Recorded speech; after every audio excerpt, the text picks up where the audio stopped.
ಎಲ್ಲರಿಗೆ ನಮಸ್ಕಾರ. ಈ ಒಂದು ಭೋಜ ಪ್ರಬಂಧದ ಪರಿಚಯಾತ್ಮಕ ಭಾಷಣದ ಮಾಲಿಕೆಯ 5ನೇ ದಿವಸದಲ್ಲಿ ನಾವಿದ್ದೀವಿ. ಒಬ್ಬ ಕವಿ ತಂದೆ ಮತ್ತು ಮಗ ಅವರಿಬ್ಬರು ಬಂದು ಮಹಾರಾಜನ ಔದಾರ್ಯ ಕಡಿಮೆ ಆಗಿದೆ ಅಂತ ಆಕ್ಷೇಪ ಮಾಡಿಕೊಳ್ತಾರೆ ಅನ್ನುವ ಭಾಗದಲ್ಲಿ ನಾವಿದ್ವಿ. ಆಮೇಲೆ ಅರ್ಥಿನಿ ಕವಯತಿ ಪಠತಿ ಸ್ತವೋನ್ಮುಖೇ ಸ್ತೌತಿ ಪಶ್ಚಾದ್ಯಾಮೀತ್ಯುಕ್ತೆ ಮೌನಿ ದೃಷ್ಟಿಂ ನಿಮೀಲಯತಿ ಅಂತ ತಂದೆ ಹೇಳ್ತಾನೆ. ಆಗ ರಾಜ ಹಾಗೆ ಹೇಳಬೇಡ ಅಂಥೇಳಿ ತಾನೇ ಅವನಿಗೆ ದೊಡ್ಡ ಸನ್ಮಾನ ಮಾಡ್ತಾನೆ. ತನ್ನ ಒಡವೆಗಳನ್ನೆಲ್ಲ ಬಿಚ್ಚಿಕೊಟ್ಟು ಮತ್ತು ಕಾಳಿದಾಸನಿಗೆ ಈ ಕವಿಗಳ ಉಕ್ತಿ ವೈಚಿತ್ರ್ಯ ಎಷ್ಟು ದೊಡ್ಡದು. ಕವೀನಾಂ ಮಾನಸಂ ನೌಮಿ ತರಂತಿ ಪ್ರತಿಭಂಬಸಿ ಯತ್ರ ಹಂಸ ವಯಾಂಸೀವ ಭುವನಾನಿ ಚತುರ್ದಶ ಅನ್ನುವ ಮಾತನ್ನು ಹೇಳ್ತಾನೆ. ಇದು ರಾಜಶೇಖರನ ಪದ್ಯ ಅಂತ ಕೂಡ ಪ್ರಸಿದ್ಧವಾದದ್ದು. ಇರಲಿ.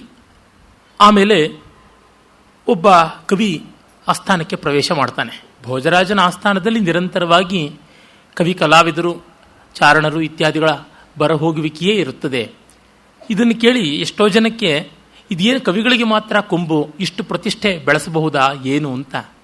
ಅದಕ್ಕೆ ಕಾರಣ ಇಷ್ಟೇ, ಆನಂದ ಪ್ರದಾನವನ್ನು ಯಾರು ಮಾಡಿದ್ರೂ ಆ ಬಗೆಗೆ ಲೋಕಪ್ರೀತಿ ಹೆಚ್ಚಾಗಿರುತ್ತದೆ. ನಾವೇ ಸರಳವಾಗಿ ಒಂದು ಲೋಕಪ್ರಸಿದ್ಧವಾದ ವಾಸ್ತವವನ್ನೇ, ಲೋಕ ವ್ಯಾಪೃತವಾದ ವಾಸ್ತವವನ್ನೇ ನೋಡಿದ್ರೆ ಗೊತ್ತಾಗುತ್ತದೆ. ನಮಗೆ ಎಷ್ಟೋ ಒಳ್ಳೆಯ ಹಾಡುಗಳು ಕಿವಿಗೆ ಬೀಳುತ್ತವಲ್ಲ, ಆ ಹಾಡುಗಳನ್ನು ರೆಕಾರ್ಡ್ ಮಾಡಿದವರು ಯಾರು ಅಂತ ಹೆಸರು ಗೊತ್ತಾದರೂ ಆ ರೆಕಾರ್ಡಿಸ್ಟ್ಗಳು, ಸೌಂಡ್ ಇಂಜಿನಿಯರ್ಗಳು ಜ್ಞಾಪಕ ಇರೋಲ್ಲ. ಅಷ್ಟ್ಯಾಕೆ ಆ ರೆಕಾರ್ಡಿಂಗ್, ಸೌಂಡ್ ಇಂಜಿನಿಯರಿಂಗ್ ಇತ್ಯಾದಿ ಕ್ಷೇತ್ರಗಳನ್ನು ಬೆಳೆಸಿದವರು ಯಾರು ನಮಗೆ ಯಾರೂ ಗೊತ್ತಾಗೋದಿಲ್ಲ. ಆದರೆ ಆ ಹಾಡಿದವರು ಯಾರಿದ್ದಾರೆ ಅದು ನಮಗೆ ಕೊಟ್ಟ ಸಂತೋಷ ಏನಿದೆ ಅದು ತುಂಬ ಹೆಚ್ಚಾಗಿ ನಮ್ಮ ಮನಸ್ಸಿಗೆ ಬರ್ತಾ ಇರುತ್ತೆ. ಕಾರಣ ಏನಂದರೆ ಅವರು ನಮಗೆ ತುಂಬ ದೊಡ್ಡದನ್ನು ಮಾಡಿದ್ರು ಅಂತ ಅನ್ನೋದು ಒಂದು ಸ್ಮರಣೆಯ ರೂಪದಲ್ಲಿ ಇರುತ್ತದೆ.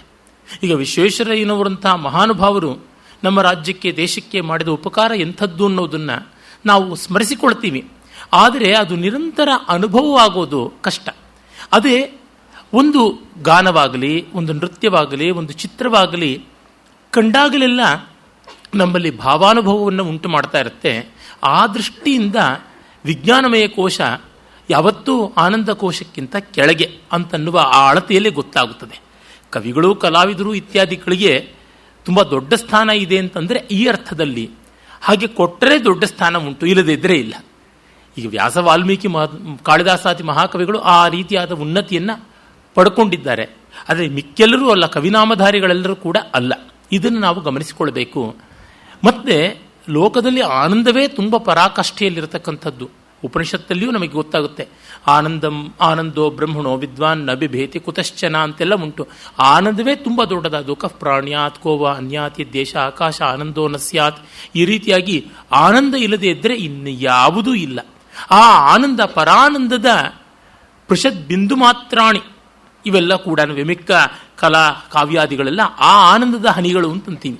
ಹಾಗಾಗಿ ಸಾಜಾತ್ಯ ಇದೆ ಆ ಬ್ರಹ್ಮಾನಂದಕ್ಕೂ ಮಿಕ್ಕ ಕಲಾನಂದ, ಗೀತಾನಂದ, ನೃತ್ಯಾನಂದ ಇತ್ಯಾದಿ ಸಕಲಾನಂದಗಳಿಗೂ ಜಾತಿ ಸಾಮ್ಯ ಇರುವುದರಿಂದಾಗಿ ಅದೊಂದು ವಿಶೇಷ ಅಂತ ಅನಿಸುತ್ತದೆ.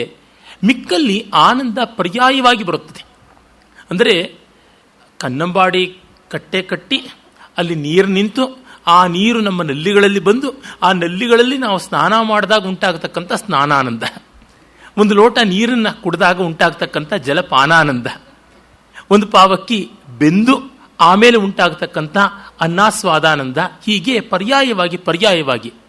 ಆದರೆ ಒಂದು ಗೀತವೋ ನೃತ್ಯವೋ ತತ್ಕ್ಷಣ ಅದೇ ಕೊಡುತ್ತದಲ್ಲ.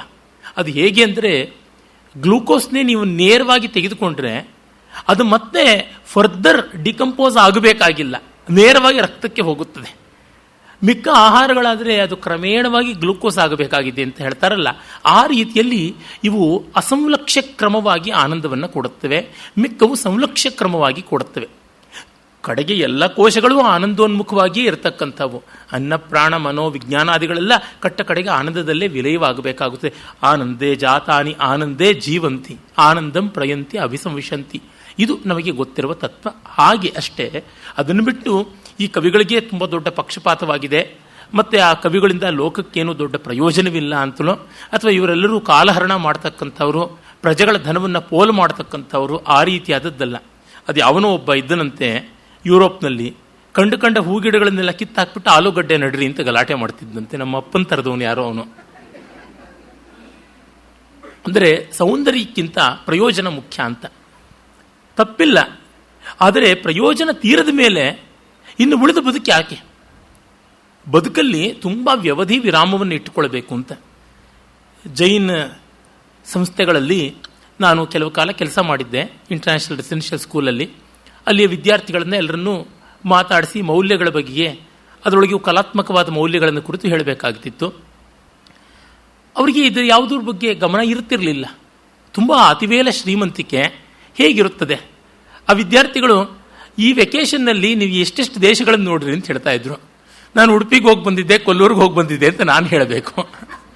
ಅವ್ರು ನೋಡಿದ್ರೆ ಹವಾಯಿಗೆ ಹೋಗಿ ಬಂದ್ವಿ, ಹೊನಲೂಲಿಗೆ ಹೋಗಿ ಬಂದಿದ್ವಿ, ಗ್ರೀನ್ಲ್ಯಾಂಡಿಗೆ ಹೋಗಿ ಬಂದಿದ್ವಿ, ಏನೇನೋ ನೋಡ್ಕೊಂಡು ಬಂದ್ವಿ ಅಂತಕ್ಕಂಥವ್ರು. ಒಬ್ಬ ವಿದ್ಯಾರ್ಥಿಗೆ ಗೋಲ್ಡ್ ನಿಬ್ಬಿರ್ತಕ್ಕಂಥ ಪೆನ್ನನ್ನು ಅವ್ರ ತಂದೆ ಕೊಟ್ಟರು. ಅವನು ತೆಗೆದುಕೊಂಡು ಬಂದು ಬಳಸ್ತಾ ಇದ್ದ. ಆ ಸಂಸ್ಥೆಯಲ್ಲಿ ಒಂದು ಕಟ್ಟಲೆ ಇತ್ತು, ಯಾರೂ ಯೂನಿಫಾರ್ಮಿಟಿ ಇರಬೇಕು, ಒಂದರಂತೆ ಮತ್ತೊಂದಿರಬೇಕು, ಈ ರೀತಿಯ ದುಬಾರಿಗಳನ್ನು ಪ್ರದರ್ಶನ ಮಾಡಬಾರ್ದು ಅಂತ. ಅದಕ್ಕೆ ಪ್ರಾಚಾರ್ಯರಾಗಿದ್ದ ನಮ್ಮ ಕರ್ಜಿಗಿಯವರು, ಗುರುರಾಜ್ ಕರ್ಜಿಗಿಯವರು, ಇಲ್ಲಪ್ಪ ನೀನು ಪೆನ್ ಬಳಸುವಂತೆ ಇಲ್ಲ, ಯಾಕೆಂದರೆ ಇನ್ನು 500 ಜನ ವಿದ್ಯಾರ್ಥಿಗಳು ಈ ಥರದ ಪೆನ್ ಬಳಸ್ತಾ ಇಲ್ಲ, ಅದಕ್ಕೋಸ್ಕರ ಸ್ಕೂಲ್ ಅಂದರೆ ಸ್ಕೂಲು, ನಿಯಮ ಅಂದರೆ ನಿಯಮ ಅಂತ. ಅವನು ಅವರಪ್ಪನಿಗೆ ಹೇಳ್ದ.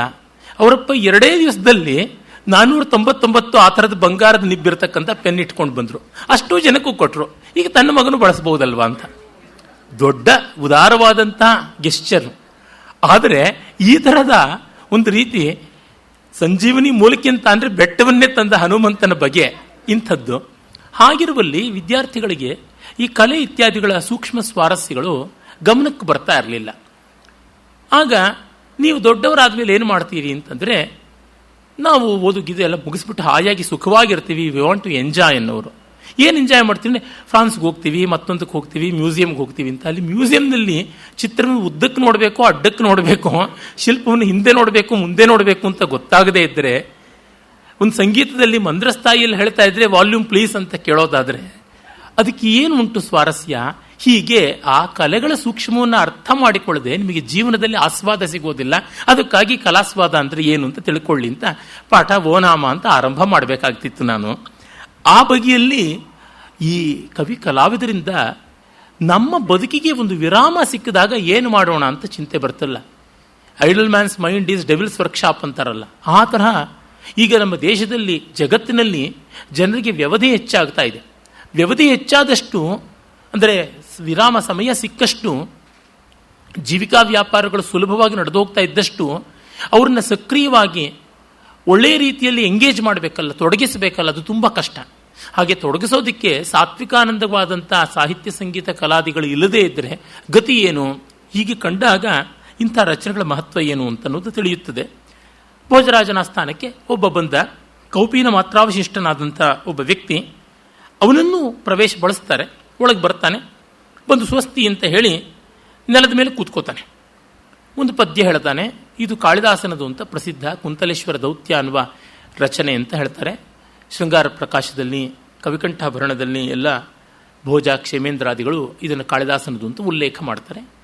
ಅದರ ಪದ್ಯ ತುಂಬ ಚೆನ್ನಾಗಿದೆ, ಬಹಳ ಪ್ರಸಿದ್ಧವಾದದ್ದು. ಇಹ ನಿವಸತಿ ಮೇನುಹು ಶೇಖರ ಕ್ಷ್ಮಾಧರಾಣಾಂ ಅಥವಾ ಶೇಖರೋ ಭೂಧರಾಣಾಂ ಇಹ ವಿನಿಹಿತ ಭಾರ ಸಾಗರ ಸಪ್ತ ಚೈವ ಸಪ್ತ ಪೂರ್ವೆ ಅಂತನ್ನೋದು ಉಂಟು ಪಾಠ. ಇದ ಮಹಿಪತಿ ಭೋಗ ಸ್ತಂಭ ವಿಭ್ರಾಜಮಾನಂ ಧರಣಿ ತಲಮಿಹೇ ಇದಂ ಸ್ಥಾನಮಸ್ವದ್ವಿಧಾನಾಂ ಅಂತ ಮೂಲ ಪದ್ಯ.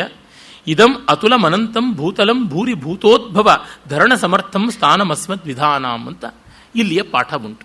ತಾತ್ಪರ್ಯವಿಷ್ಟೇ, ಈ ನೆಲವೇ ನಮಗೆ ತುಂಬ ಪ್ರಶಸ್ತ. ಇಲ್ಲಿಯೇ ಮೇರು ಪರ್ವತೇಂದ್ರ ಬಂಗಾರದ ಬೆಟ್ಟ ತನ್ನ ಭಾರವನ್ನು ಇಲ್ಲಿ ಬಿಟ್ಟು ಬೇರೂರಿ ನಿಂತಿದ್ದಾನೆ. ಇಲ್ಲಿಯೇ ಸಪ್ತ ಸಾಗರಗಳು ಮೈಚಲ್ಲಿ ಕೂತಿವೆ. ಈ ಒಂದು ಭೂಮಿಯನ್ನೇ ಆದಿಶೇಷ ತನ್ನ ಸಹಸ್ರ ಫಣ ಮಂಡಲದಿಂದ ಹೊತ್ತಿದ್ದಾನೆ. ಇಂಥ ಭೂಮಿ ನಮ್ಮಂಥವರಿಗೆ ಯುಕ್ತವಾದಂಥ ಸ್ಥಾನ ಅಂತ. ನಮ್ಮ ಕರ್ನಾಟಕಕ್ಕೊಮ್ಮೆ ಕಾಳಿದಾಸ ಬಂದಿದ್ದಂತೆ. ಕುಂತಲ ಪ್ರಾಂತ ಕರ್ನಾಟಕಕ್ಕೆ ಸೇರಿತ್ತು, ಉತ್ತರ ಕರ್ನಾಟಕಕ್ಕೆ. ಅಲ್ಲಿಯ ಮಹಾರಾಜ ಕಾಳಿದಾಸನಿಗೆ ಉಪೇಕ್ಷೆ ಮಾಡಿ ಸ್ಥಾನ ಕೊಡಲಿಲ್ಲ. ಆಗ ಒಂದು ನೆಲದ ಮೇಲೆ ಕೂತು ಈ ನೆಲವೇ ನಮ್ಮಂಥವರಿಗೆ ಶ್ರೇಷ್ಠವಾದ ಆಸನ ಅಂತ ಹೇಳ್ದ. ಆಮೇಲೆ ಮಹಾರಾಜ ಲಜ್ಜಿತನಾಗಿ ಕಾಳಿದಾಸನಿಗೆ ಆಸನವನ್ನು ಕೊಟ್ಟ ಅಂತ ಒಂದು ಕಥೆ ಉಂಟು. ಅದು ಈ ಪೂರ್ವೋಕ್ತವಾದ ಶೃಂಗಾರ ಪ್ರಕಾಶ, ಕವಿಕಂಠ, ಭರಣಾದಿ ಕೃತಿಗಳಲ್ಲಿ ಇವೆ. ಮೈ ವಿನಿಹಿತ ಭಾರ ತಿಷ್ಠತು ಕುಂತಲೇಂದ್ರ ಅಂತ ಕೂಡ ಇನ್ನೊಂದು ಪದ್ಯವನ್ನು ಕೂಡ ಹೇಳ್ತಾನೆ. ತ್ವಯಿ ವಿನಿಹಿತ ಭಾರ, ಮೈ ವಿನಿಹಿತ ಭಾರ ಅಂತ ಹಾಗೆಲ್ಲ ಕಾಳಿದಾಸ, ವಿಕ್ರಮಾದಿತ್ಯರು ಚಮತ್ಕಾರ ಮಾಡಿಕೊಂಡ್ರು ಅಂತಲೂ ಈ ಶ್ಲೋಕದ ಇನ್ನೊಂದು ಭಾಗ ಕಾಣಿಸುತ್ತದೆ. ಇರಲಿ, ಹೀಗೆ ನೆಲದಲ್ಲಿ ಕೂತ ಆ ಕವಿಯ ಆಶುಕವಿತ್ವೆಯನ್ನು ಕೇಳಿ ಮಹಾರಾಜ, ಮಹಾಕವಿ ಕಿಂತೇ ನಾಮ ಅಭಿಧತ್ಸ್ವ, ನಿನ್ನ ಹೆಸರೇನಪ್ಪ ಹೇಳು ಅಂತಾನೆ. ಆಗ ನೋಡಿ ಹೇಳ್ತಾನೆ, ನಾಮಗ್ರಹಣಂ ನೋಚಿತಂ ಪಂಡಿತಾನಾಂ, ನಾವಾಗಿ ನಮ್ಮ ಹೆಸರು ಹೇಳ್ಕೊಳ್ಬಾರದು ಅಂತ. ಮನುಸ್ಮೃತಿಯಲ್ಲಿ ಬರುತ್ತದೆ, ಅಶನ ವಸನಗಳಿಗಾಗಿ ಯಾರು ತಮ್ಮ ನಾಮಧೇಯ, ಕುಲ, ಗೋತ್ರಾದಿಗಳು ಹೇಳ್ಕೊಳ್ಬಾರ್ದು. ನಾನು ಬ್ರಾಹ್ಮಣ, ನನಗೊಂದು ಹೊತ್ತು ಊಟ ಹಾಕಿ ಹಾಗೆಲ್ಲ ಕೇಳಬಾರದು ಅಂತ. ತಾನಾಗ ಅಯಾಚಿತವಾಗಿ ಬರಬೇಕು ಅನ್ನುವಂತೆ. ನಮಗಾಗಿ ನಾವು ಕ್ಯಾನ್ವಾಸ್ ಮಾಡಿಕೊಳ್ಳಬಾರದು ಅಂತ. ಈಗ ಆ ಥರದ್ದೆಲ್ಲ ಎಟಿಕೇಟ್ ಎಂದೋ ದೂರ ಆಗಿದೆ. ಆಮೇಲೆ ಅವನು ಹೇಳ್ತಾನೆ, ತಥಾಪಿ ವದಾಮೋ ಯದಿ ಜಾನಾಸಿ, ಆದರೂ ಹೇಳ್ತೀವಿ, ಪರ್ಯಾಯವಾಗಿ ಹೇಳ್ತೀವಿ. ಯಾಕೆಂದರೆ ಸ್ವನಾಮೋದ್ಘೋಷಣವೇ ಒಂದು ರೀತಿಯಾಗಿ ಪಾತಕ ಅಂತ. ನಹಿ ಸ್ತನಂದಯೀ ಬುದ್ಧಿ ಗಭೀರಂ ಗಾಹತೆ ವಚಃ ತಲಂ ತೋಯನಿಧೇರ್ ದ್ರಷ್ಟುಂ ಎಷ್ಟಿರಸ್ತಿನ ವೈಣವಿ. ತುಂಬ ಸೊಗಸಾದ ಮಾತನ್ನು ಹೇಳ್ತಾನೆ.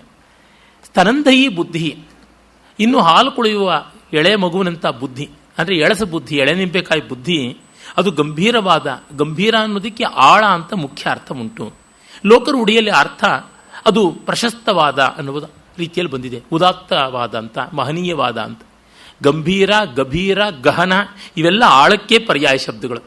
ಆದರೆ ಇವತ್ತು ಆಳ ಅನ್ನೋದಕ್ಕೆ ಈ ರೀತಿಯಾದ ಅಗಾಧ ಅನ್ನೋದು ಕೂಡ ಅಷ್ಟೇ. ಈ ಶಬ್ದಗಳ ಆಳಕ್ಕಿರೋದು ಅನ್ನೋದು ಮರ್ತೋಗಿ ನಮಗೆ ದೊಡ್ಡದಾದದ್ದು, ಉದಾತ್ತವಾದದ್ದು, ಸಂಕೀರ್ಣವಾದದ್ದು, ವ್ಯಾಪೃತವಾದದ್ದು, ಮಹನೀಯವಾದದ್ದು ಅನ್ನುವ ರೀತಿಯಲ್ಲಿ ಬಂದಿದೆ. ಕೆಲವು ಶಬ್ದಗಳಿಗೆ ಅವುಗಳ ಮೂಲಾರ್ಥವೇ ಮರೆಯಾಗಿ ಆಮೇಲಿನ ಅರ್ಥಗಳೇ ಬಂದುಬಿಡುತ್ತವೆ. ಅದು ಒಂದು ಸ್ವಾರಸ್ಯ. ಕೆಲವರು ಬೇಸಿಕ್ ಡಿಗ್ರಿ ಏನೋ ಮರ್ತೋಗಿ ಆಮೇಲೆ ಅವ್ರು ಏನು ಪ್ರೊಫೆಷನ್ ಮಾಡ್ಕೊಂಡು ಬಂದಿದ್ದಾರೆ ಅದೇ ಮುಂದಕ್ಕೆ ಬಂದುಬಿಡುತ್ತಲ್ಲ, ಆ ರೀತಿಯಾಗಿ. ಹಾನಗಲ್ ವಿರೂಪಾಕ್ಷ ಶಾಸ್ತ್ರಿಗಳು ಮಹಾ ತಾರ್ಕಿಕರು, ದೊಡ್ಡ ತರ್ಕಶಾಸ್ತ್ರಜ್ಞರಾಗಿದ್ದವರು. ಅವರು ವಾದಾದಿಗಳಲ್ಲಿ ಅಸ್ಮನ್ಮತೆ ಅಂದರೆ ನತು ತಾರ್ಕಿಕ ಮತೆ ವೇದಾಂತಿನಾಂ ಮತೆ ಅಂತ ಹೇಳ್ತಾ ಇದ್ದರಂತೆ. ಯಾಕೆಂತಂದರೆ ಅವರು ಆಮೇಲೆ ವೇದಾಂತವನ್ನು ವಿಶೇಷವಾಗಿ ಅಧ್ಯಯನ ಮಾಡಿದ್ರು. ಅವರ ಪ್ರಸಿದ್ಧಿ ಇದ್ದಿದ್ದು ತರ್ಕ ಪಂಚಾನನ ಅಂತ. ಹಾಗಾಗಿ ಅಸ್ಮನ್ಮತೆ ನಮ್ಮ ಮತದಲ್ಲಿ ಅಂತನ್ನುವಾಗ ತಾರ್ಕಿಕವಲ್ಲ, ವೇದಾಂತ ಮತ ಅಂತ ಸ್ಪಷ್ಟೀಕರಣ ಕೊಡಬೇಕಾಗ್ತಾ ಇತ್ತು ಅಂತ. ಆ ರೀತಿಯಲ್ಲಿ ಈ ಒಂದು ಗಂಭೀರ, ಗಹನ, ಅಗಾಧ ಇತ್ಯಾದಿಗಳೆಲ್ಲ. ಗಾಧ ಅಂತಂದರೆ ಹಗುರ, ಅಂದರೆ ಶಾಲು ಅಂತೀವಲ್ಲ, ಆ ರೀತಿಯಾದದ್ದು. ಅಗ್ಗ, ಗಂಭೀರವಾದ ಆಳವನ್ನು, ಆ ಎತ್ತರ ಬಿತ್ತರಗಳನ್ನು ಅಲ್ಪ ಬುದ್ಧಿಗಳು ಕಾಣುವುದಕ್ಕಾಗೋಲ್ಲ. ತಲಂ ತೋಯನಿಧೇರ್ ದ್ರಷ್ಟು, ಸಮುದ್ರದ ತಳವನ್ನು ಮುಟ್ಟೋದಕ್ಕೆ ಎಷ್ಟಿರಸ್ತಿನ ವೈಣವಿ, ಬಿದಿರಿನ ಗಳು ಏನು ಸಾಕಾಗೋಲ್ವಲ್ಲ. ಯಾವ ಬಿದಿರಿನ ಗಳಕ್ಕೂ ಸಮುದ್ರ ತಳ ಮುಟ್ಟೋದಕ್ಕಾಗೋದಿಲ್ಲ. ಹಾಗಾಗಿ ಇನ್ನೊಬ್ಬರ ಆಳವನ್ನು ನಾವು ತಿಳಿದೇವು ಅಂತ ಅನ್ನುವುದು ಕಷ್ಟ. ಅದರೊಳಗೂ ತನ್ನ ಆಳ ಅಂಥದ್ದು ಅಂತ. ಆಪಾತಾಲ ನಿಮಗ್ನ ಪಿವರತನುರ್ ಜಾನಾತಿ ಮಂಥಾಚಲ ಅಂತ ಮುರಾರಿ ಹೇಳ್ತಾನಲ್ಲ. ದೇವೀಂ ವಾಚಂ ಉಪಾಸತೆ ಬಹವ ಸಾರಂತು ಸಾರಸ್ವತಂ ಜಾನೀತೆ ನಿತರಾಮಸೌ ಗುರುಕುಲ ಕ್ಲಿಷ್ಟೋ ಮುರಾರಿ ಕವಿ ಅಬ್ಧಿರ್ಲಂಘಿತ ಏವ ವಾನರ ಭಟೈ. ತುಂಬ ಜನ ಇದ್ದಾರೆ ನಾನು ಓದಿದ್ದೀನಿ ಅಂತ ಓದ್ಕೊಂಡಂಥವ್ರು. ಆದರೆ ಆಪಾತಾಲ ನಿಮಗ್ನ ಪೀವರತನು ಜಾನಾತಿ ಮಂಥಾಚಲ, ಸಮುದ್ರವನ್ನ ಮಂಗಗಳು ದಾಟದ್ವು, ಅವುಗಳಿಗೆ ಸಮುದ್ರದ ವಿಸ್ತಾರ ಕಾಣಿಸ್ತೇನೋ ಹೊರತು ಆಳ ಗೊತ್ತಾಗಲಿಲ್ಲ. ಅದು ಕೇವಲ ಸಮುದ್ರ ಮಥನ ಕಾಲದಲ್ಲಿ ತಲಮುಟ್ಟಿದಂಥ ಮಂದರ ಪರ್ವತಕ್ಕೆ ಅಥವಾ ಇಂದ್ರನ ವಜ್ರಾಯುಧದ ಭೀತಿಯಿಂದ ಪಾತಾಳವನ್ನು ಹೊಕ್ಕಂತಹ ಮೈನಾಕ ಪರ್ವತಕ್ಕೆ, ಇವುಗಳಿಗೆ ಮಾತ್ರ ಗೊತ್ತು, ಬೇರೆಯವಕ್ಕೆ ಗೊತ್ತಿಲ್ಲ ಅಂತ. ಈ ಬಗೆಯ ಒಂದು ಸುಂದರವಾದ ನಿದರ್ಶನವನ್ನು ಕವಿ ಕೊಡ್ತಾನೆ. ಆಮೇಲೆ ತನ್ನ ಹೆಸರು ಪ್ರಯುಕ್ತವಾದ ಒಂದು ಪದ್ಯವನ್ನು ಹೇಳ್ತಾನೆ. ಇದು ತುಂಬ ಚೆನ್ನಾಗಿದೆ. ಚ್ಯುತಾಂ ಇಂದೋರ್ಲೇಖಾಂ ನಿಜಕರಗತಂ ಭಗ್ನವಲಯಂ ಸಮಂ ಚಕ್ರೀಕೃತ್ಯ ಪ್ರಹಸಿತ ಮುಖೀ ಶೈಲತನಯ ಅವೋಚದ್ಯಂ ಪಶ್ಯೇತ್ಯವತು ಗಿರಿಶಃ ಸಾಚ ಗಿರಿಜಾ ಸಚ ಕ್ರೀಡಾಚಂದ್ರೋ ದಶನ ಕಿರಣಾ ಪೂರಿತ ತನುಹು ಅಂತ. ತುಂಬ ತುಂಬ ಸೊಗಸಾದ ಪದ್ಯ, ಅಕ್ಷರಲಕ್ಷ್ಯಕ್ಕೆ ಅರ್ಹವಾದಂಥ ಪದ್ಯ ಅಂತ ಅನಿಸುತ್ತದೆ. ಇವನು ಕವಿ ಹೆಸರು ಕ್ರೀಡಾಚಂದ್ರ ಅಂತ. ವಸ್ತುತಃ ಅವನಿಗಿನ್ಯಾವುದೋ ಹೆಸರಿತ್ತು. ಈ ಪದ್ಯದಲ್ಲಿ ಪ್ರಯುಕ್ತವಾದ ಕ್ರೀಡಾಚಂದ್ರ ಅನ್ನುವ ಶಬ್ದದಿಂದ ಅವನಿಗೆ ಕ್ರೀಡಾಚಂದ್ರ ಅನ್ನುವ ಹೆಸರು ಬಂದಿರಬೇಕು. ಆ ಥರ ಉಂಟಲ್ಲ. ವಿಕಟ ನಿತಂಬ ಅಂತ ಸಂಸ್ಕೃತ ಕವಿಯತ್ರಿ ಒಬ್ಬಾಕೆ. ಅವಳಿಗೆ ನಿಜವಾದ ಹೆಸರೇನಿತ್ತೋ ಗೊತ್ತಿಲ್ಲ. ಗೋವಿಂದ ಸ್ವಾಮಿ ಅಂತ ಒಬ್ಬ ಮಹಾ ವಿದ್ವಾಂಸ ವೈಯಾಕರಣ ವರೇಣ್ಯನ ಶಿಷ್ಯಳಾಗಿದ್ದಳು, ಅವಳು ಕಾಶ್ಮೀರದಲ್ಲಿದ್ದಳು ಅಂತ ಗೊತ್ತಾಗುತ್ತದೆ. ಆದರೆ ಅವಳ ತಂದೆ ಅವಳನ್ನು ಯಾರೋ ಪೆದ್ದನಿಗೆ ಕೊಟ್ಟು ಮದುವೆ ಮಾಡಿಬಿಡ್ತಾನೆ. ಆಗ ಸಖೀರು ಸಂಕಟ ಪಡ್ತಾರೆ. ಅಯ್ಯೋ, ಇಂಥ ವಿದುಷಿಗೆ, ಇಂಥ ಕವಯಿತ್ರಿಗೆ ಗಂಟು ಬಿದ್ದವನು ಮಹಾಮೂರ್ಖ. ಕಾಲೇ ಮಾಶಂ ಸಸ್ಯೇ ಮಾಸಂ ವದತಿ ಶಕಾಸಂ ಇಶ್ಚ ಸಕಾಶೆ ಉಷ್ಟ್ರೇ ಲುಂಪತಿ ಶಂವಾ ರಂವ ತಸ್ಮೈ ದತ್ತ ವಿಕಟ ನಿತಂಬ. ಮಾಸ ಅಂದರೆ ತಿಂಗಳು. ತಿಂಗಳು ಅಂತ ಹೇಳ್ಬೇಕಾದ್ರೆ ಮಾಷ ಅಂತ ಉದ್ದು ಅನ್ನುವ ಅರ್ಥದಲ್ಲಿ ಹೇಳ್ತಾನೆ. ಇನ್ನು ಉದ್ದು ಮಾಷ ಅನ್ಬೇಕಾದ್ರೆ ಮಾಸ ಅಂತ ಈ ರೀತಿಯಾಗಿ ಸ್ಪೂನರ್ಸಮ್ ವಿಚಿತ್ರ ಭಂಗಿ ವ್ಯವಹಾರ ಮಾಡ್ತಾನೆ. ಇನ್ನು ಸಕಾಶ ಅನ್ನೋದಕ್ಕೆ ಶಕಾಸ ಅಂತಾನೆ. ಈ ರೀತಿಯಾದ ವರ್ಣ ಪರಿವೃತ್ತಿಗಳನ್ನು ಮಾಡ್ತಾ ಇರ್ತಾನೆ. ಉಷ್ಟ್ರ ಅಂತ ಹೇಳಬೇಕು ಅಂತಂದರೆ ಅವನಿಗೆ ಶ ಟ ರ ಅಷ್ಟು ಅಕ್ಷರಗಳು ಸೇರಿ 3 ಧ್ವನಿಗಳನ್ನು ಒಟ್ಟು ಉಚ್ಚರಿಸೋಕ್ಕಾಗೋಲ್ಲ. ಉಷ್ಣ ಅಂತಾನೆ, ಇಲ್ಲ ಉಟ್ರ ಅಂತಾನೆ. ಇದು ಬಿಟ್ಟು ಬೇರೆ ಥರ ಅವನಿಗೆ ಬರೋದೇನೇ ಇಲ್ಲ. ಉಷ್ಟ್ರೇ ಲುಂಪತಿ ಶಂವಾರಂವ ತಸ್ಮೈ ದತ್ತ ವಿಕಟ ನಿತಂಬ. ಅಂತ ಅವಳಿಗೆ ಈ ಗಂಡ ದಕ್ಕಿದ್ದಾನೆ ವಿಕಟ ನಿತಂಬೆ ಅಂತ. ಆ ವಿಕಟ ನಿತಂಬ ಅಂತ ಅವಳು ಯಾವುದೋ ಒಂದು ಪದ್ಯದಲ್ಲಿ ಬಳಸಿದಂಥ ಶಬ್ದದಿಂದ ಬಂದದ್ದು. ಇನ್ನೊಬ್ಬಳು ಹಾಗೆ ಜಗನ ಚಪಲ ಅಂತಿದ್ದಾಳೆ. ಅವಳು ಕೂಡ ಜಗನ ಚಪಲಾಯಾಹ ಅಂತ ಒಂದು ಪದಪ್ರಯೋಗ ಮಾಡಿದ್ರಿಂದ ಬಂತು ಅಂತ. ಕೆಲವೊಮ್ಮೆ ಕವಿಗಳು ತಮ್ಮ ನಿಜನಾಮಧೇಯಕ್ಕಿಂತ ಹೆಚ್ಚಾಗಿ ಅನ್ವರ್ಥನಾಮಧೇಯ ಯಾವುದೋ ಒಂದು ಬರ್ತದಲ್ಲ. ಈಗ ಕುಮಾರವ್ಯಾಸ ಅನ್ನೋದು ಯಾರೂ ಇಟ್ಟ ಹೆಸರಲ್ಲ, ಅವನು ಇಟ್ಟುಕೊಂಡ ಹೆಸರು. ಆ ರೀತಿಯಲ್ಲಿ ತೊರವೆ ವಾಲ್ಮೀಕಿ, ತೊರವೆ ನರಹರಿ ಅಂತ ಕುಮಾರ ವಾಲ್ಮೀಕಿ ಅಂತ ಅವನು ಹೆಸರಿಟ್ಟುಕೊಂಡ ಅಷ್ಟೇ. ಅದೇನೂ ದೊಡ್ಡ ವಿಷಯ ಅಲ್ಲ. ಕುಮಾರವ್ಯಾಸ ಇಟ್ಟುಕೊಂಡ ಹೆಸರಾದರೂ ಅದು ಲೋಕೋತ್ತರವಾಗಿ ಎದೆ ತಟ್ಟಿಕೊಂಡು ಹೇಳಬಹುದಾದ ಹೆಸರಾಯಿತು. ಅದಿರಲಿ, ಈ ಪದ್ಯದ ಸ್ವಾರಸ್ಯ ನೋಡಿ ತುಂಬ ಚೆನ್ನಾಗಿದೆ. ಶಿವಪಾರ್ವತಿಯರ ಲೀಲಾ ವಿಲಾಸದಲ್ಲಿ ಅದು ಹೇಗೋ ಕೈ ಗಟ್ಟಿಯಾಗಿ ಹಿಡ್ಕೊಂಡಾಗ ಪಾರ್ವತಿಯ ಬಳೆ ಶಂಖವಲಯ ಮುರಿದು ಹೋಗಿದೆ. ಅದೇ ತರಹ ಆ ಕೊಸರಾಟದಲ್ಲಿ ಶಿವನ ಜಟಾಜೂಟದಲ್ಲಿರ್ತಕ್ಕಂಥ ಬಾಲೆಂದು ಅವನು ಕೂಡ ಜಾರಿ ಬಿದ್ದಿದ್ದಾನೆ. ಚ್ಯುತಾಂ ಇಂದೋರ್ಲೇಖಾಂ ನಿಜಕರಗತಂ ಭಗ್ನವಲಯಂ.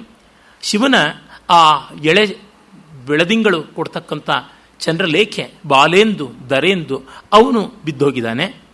ಇನ್ನು ಬಳೆ, ಶಂಖದ ಬಳೆ ಅದು ಕೂಡ ಮುರಿದೋಗಿದೆ. ಆಗ ಸಮಂ ಚಕ್ರೀಕೃತ್ಯ ಪ್ರಹಸಿತ ಮುಖಿ ಶೈಲತನಿಯ, ಆ ಚಂದ್ರ ಖಂಡವನ್ನು ಈ ವಲಯ ಖಂಡವನ್ನು ಒಟ್ಟಿಗೆ ಜೋಡಿಸಿ ಪಾರ್ವತಿ ನೋಡು ಸಂಪೂರ್ಣ ಮಂಡಲವಾಯಿತು ಅಂತ ಹೇಳ್ತಾಳೆ. ನೋಡು ಪಶ್ಯ ಅಂತ ಶಿವನಿಗೆ ಹೇಳ್ತಾಳೆ. ಅದನ್ನು ನೋಡ್ತಾ ಶಿವನು ನಗ್ತಾನೆ, ಪಾರ್ವತಿಯು ನಗುತ್ತಾಳೆ. ಆ ಇಬ್ಬರ ನಗೆಯ ಕಾಂತಿಯಲ್ಲಿ ಆ ಖಾಲಿಯ ಎಡೆ ಇತ್ತಲ್ಲ, ಬಳೆಯ ತುಂಡು ಚಂದ್ರನ ಖಂಡ, ಅದು ಮಧ್ಯದೆಲ್ಲ ತುಂಬಿ ಬೆಳ್ಳಂ ಬೆಳಕಾಯಿತು. ಆ ರೀತಿಯಾಗಿ ಇದೊಂದು ಆಟದ ಚಂದ್ರನೇ ಪೂರ್ಣಮಂಡಲನಾಗಿ ನೆಲದ ಮೇಲೆ ಉದಯಿಸಿದ್ದಾನೋ ಎಂಬಂತೆ ಇತ್ತು. ಆ ರೀತಿಯ ಕ್ರೀಡಾಚಂದ್ರ ಮತ್ತು ಆ ನಗುವಿಗೆ ಕಾರಣರಾದಂಥ ಪಾರ್ವತಿ ಪರಮೇಶ್ವರರು ನಮ್ಮನ್ನು ಕಾಪಾಡಲಿ. ಅವೋಚದ್ಯಂ ಪಶ್ಯೇತ್ಯವತ್ತು ಗಿರಿಶಃ ಸಾಚ ಗಿರಿಜಾ ಸಚ ಕ್ರೀಡಾಚಂದ್ರೋ ದಶನ ಕಿರಣ ಪೂರಿತ ತನುಹು ಅಂತ. ತುಂಬ ಸುಂದರವಾದ ಕಲ್ಪನೆ, ಮನೋಹರವಾದ ಪದ್ಯ.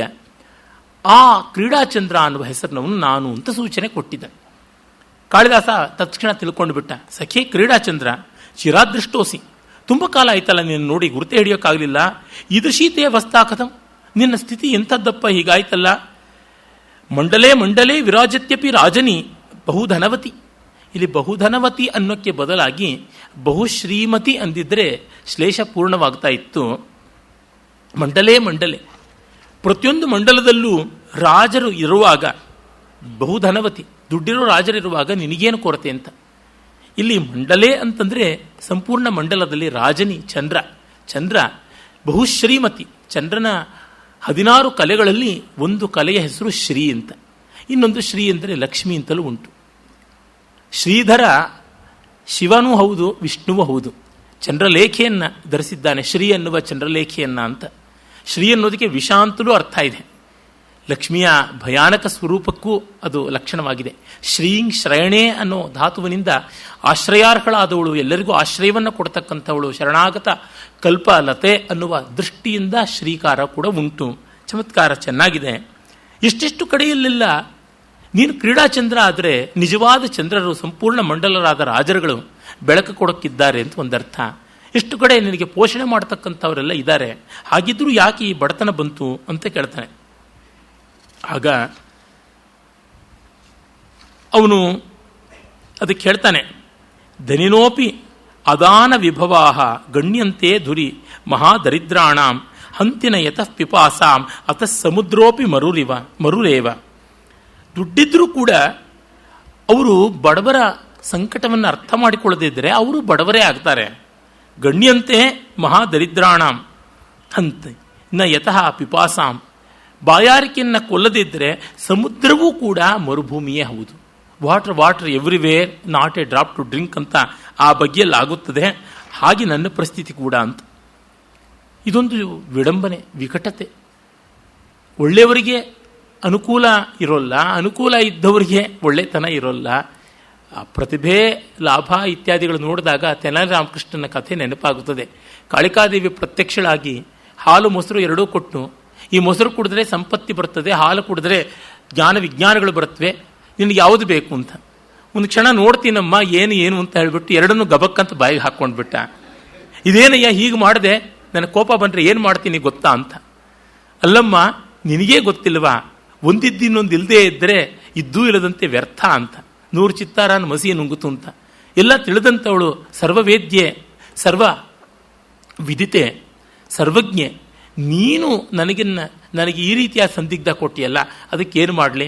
ಹಾಗಾಗಿ ನಾನು ಎರಡನ್ನೂ ತೆಗೆದುಕೊಂಡೆ, ತಾಯಲ್ಲವ ಕ್ಷಮಿಸಬೇಕು ಅಂತ. ಆಯಿತು, ನೀನಿಂಥ ಚಮತ್ಕಾರಿಯಾದ್ದರಿಂದ ವಿಕಟ ಕವಿ ಆಗು ಅಂತ ಹೇಳಿದಳು ಅಂತ. ಹೀಗೆ ಆ ಥರದ ಸನ್ನಿವೇಶ ತುಂಬ ವಿರಳ. ಆಮೇಲೆ ಮಯೂರ ಅನ್ನುವ ಕವಿ, ಅವನು ಬಾಣಭಟ್ಟನ ಸಮಕಾಲೀನ ಅಂತ ಕಥೆಗಳು ಉಂಟು. ಅವನು ಸೂರ್ಯ ಶತಕ ಅಂತ ಒಂದು ಪ್ರೌಢವಾದ, ಅಂಥ ರಸಮಯವೇನೂ ಅಲ್ಲದೇ ಇರತಕ್ಕಂಥ ಒಂದು ಸರ್ಧರಾವೃತ್ತಮಯವಾದ ಶತಕ ಬರೆದಿದ್ದಾನೆ. ಅದನ್ನು ಪೂರ್ವ ಕವಿಗಳೆಲ್ಲ ಒಂದಿಷ್ಟು ಉಲ್ಲೇಖ ಮಾಡ್ತಾರೆ.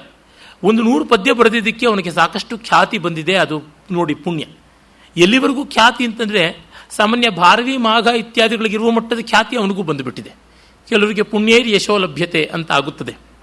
ಅವನು ಹೇಳ್ತಾನೆ, ಬಾಣಭಟ್ಟನಿಗೆ ಅವನು ಭಾವಮೈದುನ ಅಂತ, ಮಯೂರನ ತಂಗಿಯನ್ನು ಬಾಣಭಟ್ಟ ಮದುವೆ ಆಗಿದ್ದ ಅಂತೆಲ್ಲ ಕಥೆಗಳು ಉಂಟು. ವಾಸ್ತವ ಏನೋ ಗೊತ್ತಿಲ್ಲ. ತೇ ವಂದ್ಯಾಸ್ತೆ ಮಹಾತ್ಮನಃ ತೇಷಾಂ ಲೋಕೆ ಸ್ಥಿರಂ ಯಶಃ ಯೈರ್ನಿಬದ್ಧಾನಿ ಕಾವ್ಯಾನಿ ಯೇಚ ಕಾವ್ಯೇ ಪ್ರಕೀರ್ತಿತಾ. ತುಂಬ ವಿರಳವಾದದ್ದು. ಮಹಾಸತ್ವರು, ಮಹಾನುಭಾವರು, ವಂದನೀಯರು ಯಾರು ಅಂದರೆ, ಕೀರ್ತನೀಯರು ಯಾರು ಅಂತಂದರೆ, ಯಾರು ಮಹಾಕೃತಿಗಳನ್ನು ಬರೆದಿದ್ದಾರೋ ಮತ್ತು ಯಾರು ಮಹಾಕೃತಿಗಳಿಗೇ ವಸ್ತುಗಳಾಗಿದ್ದಾರೋ ಅಂಥವರು ದೊಡ್ಡವರು. ಯಾರು ಕಾವ್ಯ ಬರೆದರೋ, ಯಾರು ಕಾವ್ಯದಲ್ಲಿ ಸಂಕೀರ್ತಿತರೋ ಅಂಥವರೇ ದೊಡ್ಡವರು ಅಂತ ಹೇಳ್ತಾನೆ.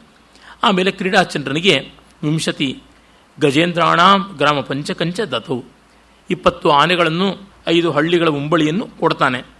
ಹೀಗೆ ಆ ಪ್ರಕರಣವನ್ನು ಕವಿ ಮುಗಿಸ್ತಾನೆ. ಆಮೇಲೆ ಇನ್ನೊಮ್ಮೆ ಸಭೆಯಲ್ಲಿ ಕದಾಚಿತ್ ಕೋಪಿ ಜರಾ ಜೀರ್ಣ ಸರ್ವಾಂಗ ಸಂಧಿ ಪಂಡಿತ ರಾಮೇಶ್ವರೋ ನಾಮ ಸಭಾಮಭ್ಯಗಾತ್. ಮುಪ್ಪಿನ ಮುದುಕ ಒಬ್ಬ ರಾಮೇಶ್ವರ ಅಂತ ಕವಿ ಬರ್ತಾನೆ. ಅವನು ಬಂದವನೇ ಹೇಳ್ತಾನೆ, ವಾಹಾನಾಂ ಪಂಡಿತಾನಾಂಚ ಪರೇಶಾಂ ಅಪರೋ ಜನಃ ಕವೀಂದ್ರಾಣಾಂ ಗಜೇಂದ್ರಾಣಾಂ ಗ್ರಾಹಕೋ ನೃಪತಿಃ ಪರಃ. ಸಾಮಾನ್ಯವಾದ ವಾಹನಗಳಿಗೆ, ಸಾಮಾನ್ಯ ವಿದ್ವಾಂಸರಿಗೆ ಬೇಕಾದಷ್ಟು ಜನ ಗಿರಾಕಿಗಳಿದ್ದಾರೆ ಲೋಕದಲ್ಲಿ. ಕ್ರೇತಾರರು, ಶ್ರೋತಾರರು ಇದ್ದಾರೆ. ಆದರೆ ಕವೀಂದ್ರಾಣಾಂ ಗಜೇಂದ್ರಾಣಾಂ, ಆನೆಗಳಿಗೆ ನಾಗೇಂದ್ರರು, ಗಜೇಂದ್ರರು ಯಾವಿವೆ ಅವುಗಳಿಗೆ, ಮತ್ತು ಕವೀಂದ್ರರಿಗೆ ರಾಜ ಬಿಟ್ಟು ಬೇರೆ ಗತಿ ಇಲ್ಲ. ನೋಡಿ, ಕತ್ತೇನೂ ಕೂಡ ಕೊಂಡುಕೊಳ್ಳೋದಕ್ಕೆ ಸಾಕಷ್ಟು ಜನ ಇರ್ತಾರೆ, ಯುಟಿಲಿಟಿ ವ್ಯಾಲ್ಯೂ. ಆದರೆ ಸಿಟಿ ಮಾರ್ಕೆಟಲ್ಲಿ ಆನೆನಿಟ್ಟರೆ ಯಾರು ಕೊಂಡಾರು? ಕಷ್ಟ ಉಂಟು.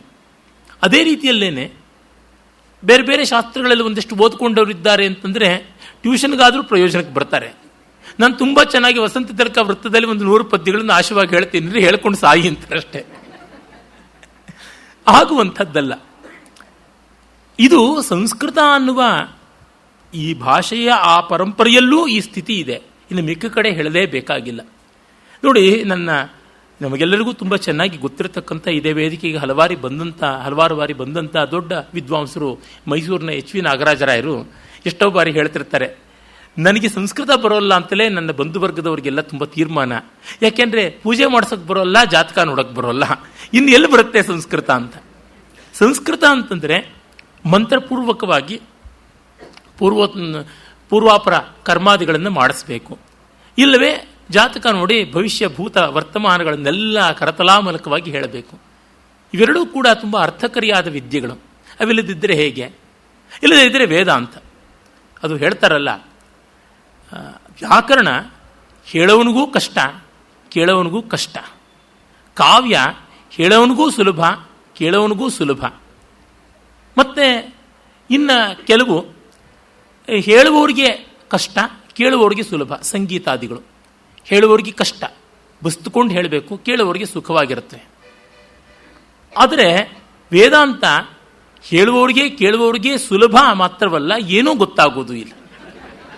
ಅದು ಮಹಾಶಕ್ತಿ ವೇದಾಂತದ್ದು. ಏನು ಎಂಥದ್ದು ಗೊತ್ತಾಗೋದಿಲ್ಲ. ಅದ್ವಿತೀಯ ಚಿದಾನಂದ ಆ ರೀತಿಯಾಗಿರುತ್ತದೆ ಅಂತ. ಹೀಗಾಗಿ ಮಿಕ್ಕ ವಿದ್ಯೆಗಳಿಗೆಲ್ಲ ಗಿರಾಕಿಗಳಿದ್ದಾರೆ, ಈ ಕಾವ್ಯ ವಿದ್ಯೆಗೆ ಯಾರೂ ಇಲ್ಲ. ಹಾಗೆ ಆನೆಯನ್ನು ಉಳಿಸ್ಕೊಳ್ತಕ್ಕಂಥವ್ರು ಯಾರು? ಆ ಸ್ಥಿತಿ ನಮ್ಮದು ಅಂತ. ಇದು ನೋಡೋದಕ್ಕೆ ವಿನೋದವಾಗಿ ಕಾಣಿಸುತ್ತದೆ. ಮತ್ತೊಂದು ಕಡೆ ಕವಿಗಳು ತಮ್ಮ ಜಂಬವನ್ನು ಕೊಚ್ಕೋತಾ ಇದ್ದಾರೆ ಅಂತಲೂ ಆಗುತ್ತದೆ. ಆದರೆ ನೋಡಿದಂತೆ ಹಿರಣ್ಯಮೇವಾರ್ಜೆ ನಿಷ್ಫಲ ಕಲಾಹ ಅನ್ನುವಂತೆ ಇದೇ ಕಾವ್ಯದಲ್ಲಿ ಮುಂದೆ ಬರುತ್ತದೆ ಆ ಶ್ಲೋಕ. ಹಾಗೆ ತೋರುತ್ತದೆ. ಒಳ್ಳೆಯ ಶುದ್ಧ ಕಲೆಗಳು, ಫೈನ್ ಆರ್ಟ್ಸ್ ಅಂತ ಹೇಳ್ತಾರಲ್ಲ, ಅವುಗಳಿಗೆ ಆ ರೀತಿಯಾದ ಅನ್ವಯ ಇರುವುದಿಲ್ಲ. ಈಗ ನೋಡಿ, ಒಳ್ಳೆ ವಯಲಿನನ್ನು ಚೆನ್ನಾಗಿ ಕಲಿತರೆ ಪಕ್ಕವಾದ್ಯ ಆದರೆ ತುಂಬ ಅವಕಾಶಗಳು ಬರ್ತವೆ. ನಾನು ಸ್ವತಂತ್ರವಾದ್ಯ ಸೋಲೋ ನುಡಿಸ್ತೀನಿ ಅಂತಂದರೆ ಸೋಲಲೇಬೇಕು ಅಷ್ಟೇ, ಗೆಲ್ಲುವುದಕ್ಕಾಗೋದಿಲ್ಲ ಅಂತಕ್ಕಂಥದ್ದು. ಹಾಗೆ ಪ್ರಧಾನವಾಗಿ ಶುದ್ಧತೆಗೆ ಬೆಲೆ ಕೊಟ್ಟಂತೆ ಅಪ್ಪಟ ಕಲೆ ಆಗ್ತಾ ಬಂದಂತೆ ಇನ್ನು ಬೇರೆ ಬೇರೆ ಉಪೇಕ್ಷೆಗಳು ಹೊರಡ್ತಾ ಬಂದ್ಬಿಡುತ್ತೆ. ಆಗೋಲ್ಲ. ಆ ರೀತಿಯಾಗಿಯೇ ಕಲೆ ಅಂದರೆ ಆರ್ಟ್, ಕ್ರಾಫ್ಟ್ ಆಗಿ ಲೋಕಕ್ಕೆ ಹೆಚ್ಚು ರಂಜನೀಯವಾಗುತ್ತದೆ. ಔಪಯೋಗಿಕ ಕಲೆಗಳು ಅಂತ ನಾವು ಏನನ್ನು ಕರಿತೀವಿ, ಕುಶಲ ಕಲೆಗಳು, ಹಾಗಾಗ್ಬಿಡ್ತವೆ ಲಲಿತ ಕಲೆಗಳು. ಇದು ಒಂದು ವಾಮಾಚಾರ.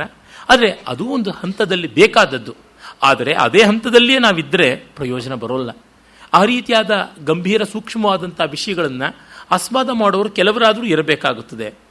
ಇದು ತುಂಬ ಕಷ್ಟದ ಸಂಗತಿ. ಅದನ್ನು ಎಲ್ಲೆಲ್ಲೂ ನಾವು ನೋಡ್ತೀವಿ, ಎಲ್ಲ ಕ್ಷೇತ್ರಗಳಿಗೂ ಅದು ನಿಜ. ಕಲಾದಿಗಳಲ್ಲಿ ಮತ್ತೂ ಹೆಚ್ಚು ಉಲ್ಬಣಿಸಿ ತೋರ್ತಕ್ಕಂಥದ್ದು. ಅಷ್ಟೇಕೆ ಸಂಸ್ಕೃತ ಭಾರತಿಯಂಥ ದೊಡ್ಡ ಸಂಸ್ಥೆಗೆ ಕಾವ್ಯ ಕಂಡ್ರೆ ಉಪೇಕ್ಷೆ ಇದೆ. ಇನ್ನು ಕಸ್ಯಾಗ್ರತೋ ಹೃದ್ಯತು, ಈ ಥರದ್ದು ಬೇಕಾದಷ್ಟು ಉಂಟು. ಹೇಳ್ತಾ ಹೋದರೆ ಕೊನೆ ಮೊದಲಿಲ್ಲ ಬಿಡಿ. ಇಲ್ಲಿ ಆ ಕವಿಯ, ರಾಮೇಶ್ವರ ಕವಿಯ ದುಸ್ಥಿತಿ ಅಂಥದ್ದು. ನಾವು ಆನೆಗಳ ತರಹ ಸೇಲೆ ಆಗದೆ ಇರತಕ್ಕಂಥವ್ರು, ಎವರ್ ಗೋಡೌನ್ ನೆವರ್ ಶೋರೂಮ್, ಈ ಥರ ಸ್ಥಿತಿ ನಮ್ಮದಾಗಿರುತ್ತದೆ ಅಂತ. ಆ ಗೋಡೌನ್ ಅನ್ನೋ ಶಬ್ದವೇ ತುಂಬ ಸ್ವಾರಸ್ಯಕಾರಿಯಾದದ್ದು. ಹಿಂದೆ ಎಲ್ಲ ದಾಸ್ತಾನು ಮಾಡ್ತಾ ಇದ್ದ ಮಳಿಗೆಗಳು ಕೆಳಗಡೆ ಇರ್ತಾ ಇದ್ವು. ಅದಕ್ಕೆ ಗೋಯಿಂಗ್ ಡೌನ್, ಅಲ್ಲಿ ಹೋಗಿ ತೆಗೆದುಕೊಂಡು ಬರಬೇಕು ಅಂತ ಆ ಶಬ್ದದ ನಿರ್ವಚನ ಇದ್ದಿದ್ದು. ಶೋರೂಮ್ಗಳು ಮುಂದೆನೇ ಇರುತ್ತವೆ, ಆ ರೀತಿಯಾಗಿ ಮೆರೀತಾ ಇರುತ್ತವೆ. ಹಾಗಾಗುತ್ತದೆ. ಆಗ ಅವನು ದುಃಖಿಸಿ ಭೋಜರಾಜ ತನ್ನ ಆಭರಣಗಳನ್ನೆಲ್ಲ ತೆಗೆದುಕೊಟ್ಟು ಅವನಿಗೆ ಅಕ್ಷರ ಲಕ್ಷ್ಯವನ್ನು ಕೊಡ್ತಾನೆ. ಆಗ ಅವನು ಪ್ರಶಂಸೆಯನ್ನು ಕೂಡ ಮಾಡ್ತಾನೆ. ತುಂಬ ಒಳ್ಳೆ ಸೊಗಸಾಗಿರ್ತಕ್ಕಂಥ ಪದ್ಯ ಇದು. ಹನುಮನ್ ನಾಟಕದ ಕೊನೆಯಲ್ಲಿ ಕೂಡ ಕಾಣಿಸಿಕೊಳ್ಳುತ್ತದೆ. ಭೋಜತ್ ತ್ವತ್ಕೀರ್ತಿ ಕಾಂತಾಯಾಹ ನಭೋ ಬಾಲಸ್ಥಿತಂ ಮಹತ್ ಕಸ್ತೂರಿ ತಿಲಕಂ ರಾಜನ್ ಗುಣಾಕರ ವಿರಾಜತೆ. ಭೋಜ, ನಿನ್ನ ಕೀರ್ತಿ ಕಾಂತೆಯ ಹಣೆಯಲ್ಲಿರುವ ಕಸ್ತೂರಿ ತಿಲಕದಂತೆ ಇಡೀ ಆಕಾಶ ತೋರ್ತಾ ಇದೆ ಅಂತ. ನೀಲಾಕಾಶ ಅಮೇಯವಾದದ್ದು, ಎಲ್ಲಕ್ಕೂ ಅವಕಾಶ ಕೊಡ್ತಕ್ಕಂಥದ್ದು ಆಕಾಶ. ಸಂಸ್ಕೃತದಲ್ಲಿ ನೀಲ ಮತ್ತು ಶ್ಯಾಮ, ಕಪ್ಪು, ಕೃಷ್ಣ ಇವೆಲ್ಲ ಒಂದೇ ರೀತಿಯಾಗಿ ಬಳಕೆ ಆಗುತ್ತವೆ. ಹಾಗಾಗಿ ನೀಲಾಕಾಶ ಅನ್ನೋದನ್ನು ಕಪ್ಪು ಅಂತ, ಅದಷ್ಟು ಕೂಡ ನಿನ್ನ ಕೀರ್ತಿ ಅನ್ನುವ ಧವಳ ಶರೀರಿಣಿಯಾದ ಸುಂದರಿಯ ಹಣೆಯಲ್ಲಿರತಕ್ಕಂಥ ಒಂದು ಕಸ್ತೂರಿಯ ತಿಲಕದ ಬೊಟ್ಟು ಚುಕ್ಕೆ ಅಷ್ಟೇ ಅಂತ. ಅಂದರೆ ಅಷ್ಟು ದೊಡ್ಡ ಆಕಾಶವು ನಿನ್ನ ಕೀರ್ತಿಯಂಗನೆ ಹಣೆಯ ಒಂದು ಸಣ್ಣ ಬಿಂದು ಅಂತಂದರೆ ನಿನ್ನ ಕೀರ್ತಿಯ ಆಕಾಶಕ್ಕಿಂತ ದೊಡ್ಡದು ಅನ್ನೋದನ್ನು ಅದೆಷ್ಟು ಪರ್ಯಾಯವಾಗಿ ಹೇಳಿದ್ದಾನೆ. ಅಲ್ಲಿ ರಾಮತ್ವತ್ಕೀರ್ತಿ ಕಾಂತಾಯ ನಭೋ ಬಾಲ ಸ್ಥಿತಂ ಮಹತ್ ಕಸ್ತೂರಿ ತಿಲಕಂ ಸ್ವಾಮಿನ್ ಗುಣಾಕರ ವಿರಾಜತೆ ಅಂತ ಮೂಲ ಹಾಗೆ ಉಂಟು. ಯಾವುದಕ್ಕೆ ಯಾವುದು ಮೂಲವೋ ಹೇಳೋಕ್ಕಾಗೋಲ್ಲ. ಆಕರ್ಷಕವಾಗಿದ್ದರೆ ತಗೊಳ್ಳೋದ್ರೊಳಗೇನೋ ತಪ್ಪಿಲ್ಲ ಅಂತ. ಎರವಲೆಲ್ಲಿಂದಲೂ ತೆಗೆದುಕೊಳ್ಬಹುದು. ನಾಸ್ತ್ಯಚೋರ ಕವಿಜನಃ ನಾಸ್ತ್ಯಚೋರೋ ವಣಿಗ್ಜನಃ ಅಂತ ರಾಜಶೇಖರ ಹೇಳ್ತಾನಲ್ಲ. ತೆಲುಗಿನ ದೊಡ್ಡ ಚಲನಚಿತ್ರ ಸಂಗೀತ ನಿರ್ದೇಶಕರು ಸಾಲೂರಿ ರಾಜೇಶ್ವರರಾವ್ ಅಂತ ಇದ್ದರು. ಅವ್ರನ್ನ ಸ್ವರಾಲೂರಿ ರಾಜೇಶ್ವರರಾವ್ ಅಂತ ಕೂಡ ಕರೀತಾ ಇದ್ರು. ಸ್ವರಗಳು ಊರಿ ಬರುತ್ತವೆ ಅವರ ಸಂಗೀತ ಸಂಯೋಜನೆಯಲ್ಲಿ ಅಂತ. ಅವರು ಬೇರೆ ಯಾವುದಾದ್ರೂ ಭಾಷೆಗಳ ಒಳ್ಳೊಳ್ಳೆ ಸಂಗೀತ ನಿರ್ದೇಶಕರ ಕೆಲವು ಹಾಡುಗಳನ್ನು ತಾವೇ ಅನಾಮತ್ತಾಗಿ ತೆಗೆದುಕೊಂಡು ಅದಕ್ಕೆ ಇನ್ನೊಂದಷ್ಟು ಪಾಲಿಷ್ ಮಾಡಿ ಬಳಸ್ಕೊಳ್ಳೋರಂತೆ. ಏನು ಹೀಗೆ ಮಾಡ್ತಿರಲ್ಲ, ನೀವು ದೊಡ್ಡ ಪ್ರತಿಭಾಶಾಲಿಗಳಾದ ಸಂಗೀತ ಸಂಯೋಜಕರು, ಬೇರೆ ಟ್ಯೂನ್ಗಳನ್ನು ಹಾಗೆ ಸ್ವೀಕರಿಸ್ತಿರಲ್ಲ, ಸಂಕೋಚ ಆಗೋಲ್ವಾ ಅಂದರೆ, ಇಲ್ಲ, ಸಂಗೀತ ಮಹಾಸಾಗರದಲ್ಲಿ ಒಂದು ಬೊಗಸೆಯನ್ನು ನಾನು ತೆಗೆದುಕೊಂಡ್ರೆ ಅದು ನನ್ನ ಗೌರವವನ್ನೇ ತೋರಿಸುತ್ತೆ, ನನ್ನ ಭಕ್ತಿಯನ್ನು ತೋರಿಸುತ್ತೆ, ಅಷ್ಟೇ ಹೊರತು ನನ್ನ ಅಗ್ಗತನ ಏನೂ ತೋರಿಸೋಲ್ಲ ಅಂತಂತಿದ್ರಂತೆ. ಹೀಗೆ ಎಲ್ಲವನ್ನೂ ಎಲ್ಲರೂ ಸ್ವೀಕರಿಸ್ತಾ ಇದ್ರು. ಹಾಗಿದ್ದಿರಬಹುದು. ಆಮೇಲೆ ಅವನಿಗೆ ಬಹಳಷ್ಟು ಸನ್ಮಾನವನ್ನು ಮಾಡ್ತಾರೆ. ಅದಾದ ಮೇಲೆ ಒಮ್ಮೆ ಅವನಿಗೆ ಕವಿ ಸಮೂಹದಲ್ಲಿದ್ದಾಗ ಕಾಳಿದಾಸನ ಬಗ್ಗೆ ಒಂದು ಸ್ವಲ್ಪ ಅಸಮಾಧಾನ ಬರ್ತಾ ಇರುತ್ತೆ. ಯಾಕೆ ಅಂತಂದರೆ, ಅವನು ವೇಶ್ಯಾಲೋಲ ಅಂತ. ಕಾಳಿದಾಸನ ತಲೆಗೆ ಯಾವ ಪಾಪಿ ಇದನ್ನು ಅಂಟಿಸಿದನೋ ಗೊತ್ತಿಲ್ಲ, ಆತನ ವಂಶ ಇದ್ದರೆ ಅದು ನಿರ್ವಂಶವಾಗಲಿ ಅಂತ ಸದಾ ಶಾಪ ಹಾಕ್ತಾ ಇರ್ತೀನಿ. ಅಂದರೆ ಯಾವ ಕವಿ ಅಲ್ಲ, ಯಾವ ಕವಿ ಹೌದು, ನಾವೇನಾದ್ರೂ ಹೋಗಿ ನೋಡಿದ್ದೀವ, ಕ್ಯಾರೆಕ್ಟರ್ ಸರ್ಟಿಫಿಕೇಟ್ ಅಂತ ತೊಗೊಂಡು ಬಂದಿದ್ದೀವ? ಇಲ್ಲ. ಕಾಳಿದಾಸ ಶೃಂಗಾರವನ್ನು ತುಂಬ ವಿಸ್ತರಿಸಿದ್ದಾನೆ ಅಂತಾರೆ. ಅದಕ್ಕಿಂತ ಜೋರಾಗಿ ಕಾಳಿದಾಸನಿಗಿಂತಲೂ ಚೆನ್ನಾಗಿ ಶೃಂಗಾರವನ್ನು ವಿಸ್ತಾರ ಮಾಡಿದಂಥ ಅಮರಕಾದಿಗಳು ಕೂಡ ಇದ್ದೇ ಇದ್ದಾರೆ. ಮತ್ತು ಶೃಂಗಾರ ಅಂತಕ್ಕಂಥದ್ದನ್ನು ಮುಟ್ಟದೇ ಇರುವ ಕವಿನೇ ಇಲ್ಲ ಅಂತ ಅನ್ಬೋದು. ಅದಿಲ್ಲದೆ ಇದ್ದರೆ ಇವರಿಗೆ ಬ್ರೆಡ್ ಆ್ಯಂಡ್ ಬಟರ್ ಅದೇನೆ, ಏನೂ ಮಾಡೋಕ್ಕಾಗೋಲ್ಲ. ಅನ್ನ, ಸಾರು, ರೊಟ್ಟಿ, ಪಲ್ಯ, ಮುದ್ದೆ, ಚಪಾತಿ, ಪರಾಟ ಎಲ್ಲ ಅದೇನೆ. ಹೀಗಾಗಿ ಶೃಂಗಾರ ಬಿಟ್ಟು ಕಾವ್ಯದಲ್ಲಿ ಇನ್ನೇನು ಅವಕಾಶವೇ ಇಲ್ಲ. ಶೃಂಗಾರ ಇವ ಮಧುರ ಪರಂ ಪ್ರಹ್ಲಾದನೋ ರಸಃ. ಆದರೆ ಜನಕ್ಕೆ ಗೊತ್ತಿರೋ ಹೆಸರು ಕಾಳಿದಾಸ. ಹಾಗಾಗಿ ಕಾಳಿದಾಸನ ಶೃಂಗಾರ ಕವಿ ಅಂತ ಕರೆದ್ರು. ಅವನಲ್ಲಿಯ ಶೃಂಗಾರದ ಒಂದು ನಿರೂಪಣ ತುಂಬ ಹೃದಯವಾಗಿ ಚೆನ್ನಾಗಿ ಇದೆ. ಕುಮಾರ ಸಂಭವದ 8ನೇ ಸರ್ಗದಲ್ಲಿ, ಮತ್ತು 1ನೇ ಸರ್ಗದ ಪಾರ್ವತಿ ವರ್ಣದ ಒಂದು ಸ್ವಲ್ಪ ಭಾಗದಲ್ಲಿ, ಮತ್ತು 3ನೇ ಸರ್ಗದ ಅಕಾಲ ವಸಂತದಲ್ಲಿ ಒಂದು ಸ್ವಲ್ಪ, ಇನ್ನು ವಿಪ್ರಲಂಬ ಶೃಂಗಾರ 4ನೇ ಸರ್ಗದಲ್ಲಿ ಬರ್ತದೆ.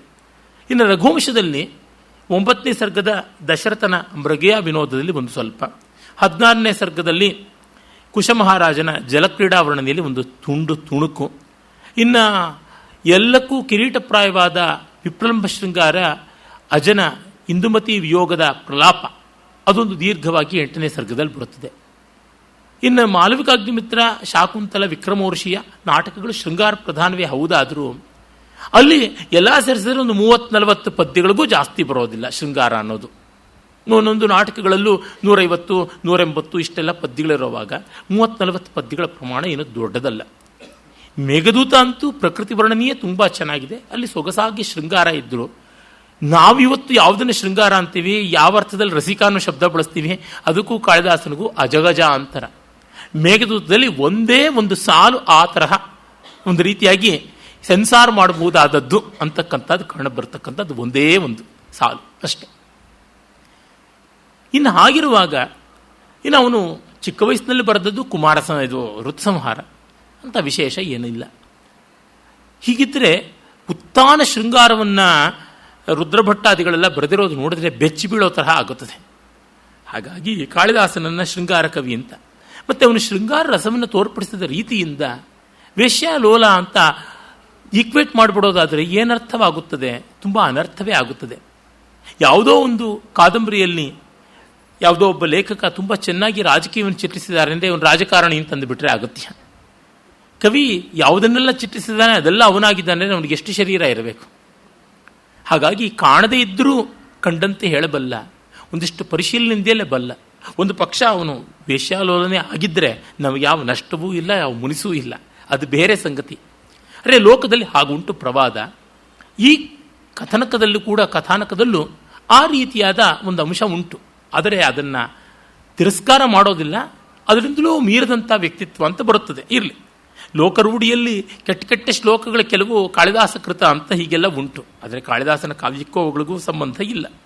ಇರಲಿ, ಇಲ್ಲಿ ಬರ್ತಕ್ಕಂಥದ್ದು ಪರಂ ಅನಾಚಾರತ್ವೇನ ಚೇತಸಿ ಖೇದಂ ಲವಂ ಚಕ್ರೆ. ಎಲ್ಲ ಸರಿ ಕಾಳಿದಾಸ ಇವನು ವೇಶ್ಯಾಲೋಲತ್ವ ಇಟ್ಕೊಂಡಿದ್ದಾನೆ ಅಂತ ಒಂದು ಸ್ವಲ್ಪ ಕಹಿ ಇತ್ತು ಅಂತ. ಆಗ ಸೀತಾ ಅಂತ ಒಬ್ಬ ಕವಯಿತ್ರಿ ಭೋಜರಾಜನ ಆಸ್ಥಾನದಲ್ಲಿರ್ತಾಳೆ. ಅವಳು ಒಳ್ಳೆಯ ವಿದುಷಿ. ಅವಳದಾದ ಕೆಲವೊಂದು ಪದ್ಯಗಳು ಸುಭಾಷಿತ ಸಂಗ್ರಹದಲ್ಲಿ ಕಾಣಸಿಗುತ್ತವೆ, ತುಂಬ ಚೆನ್ನಾಗಿದೆ. ಒಂದು ಪದ್ಯ ಇಷ್ಟು ಚೆನ್ನಾಗಿದೆ ನೋಡಿ.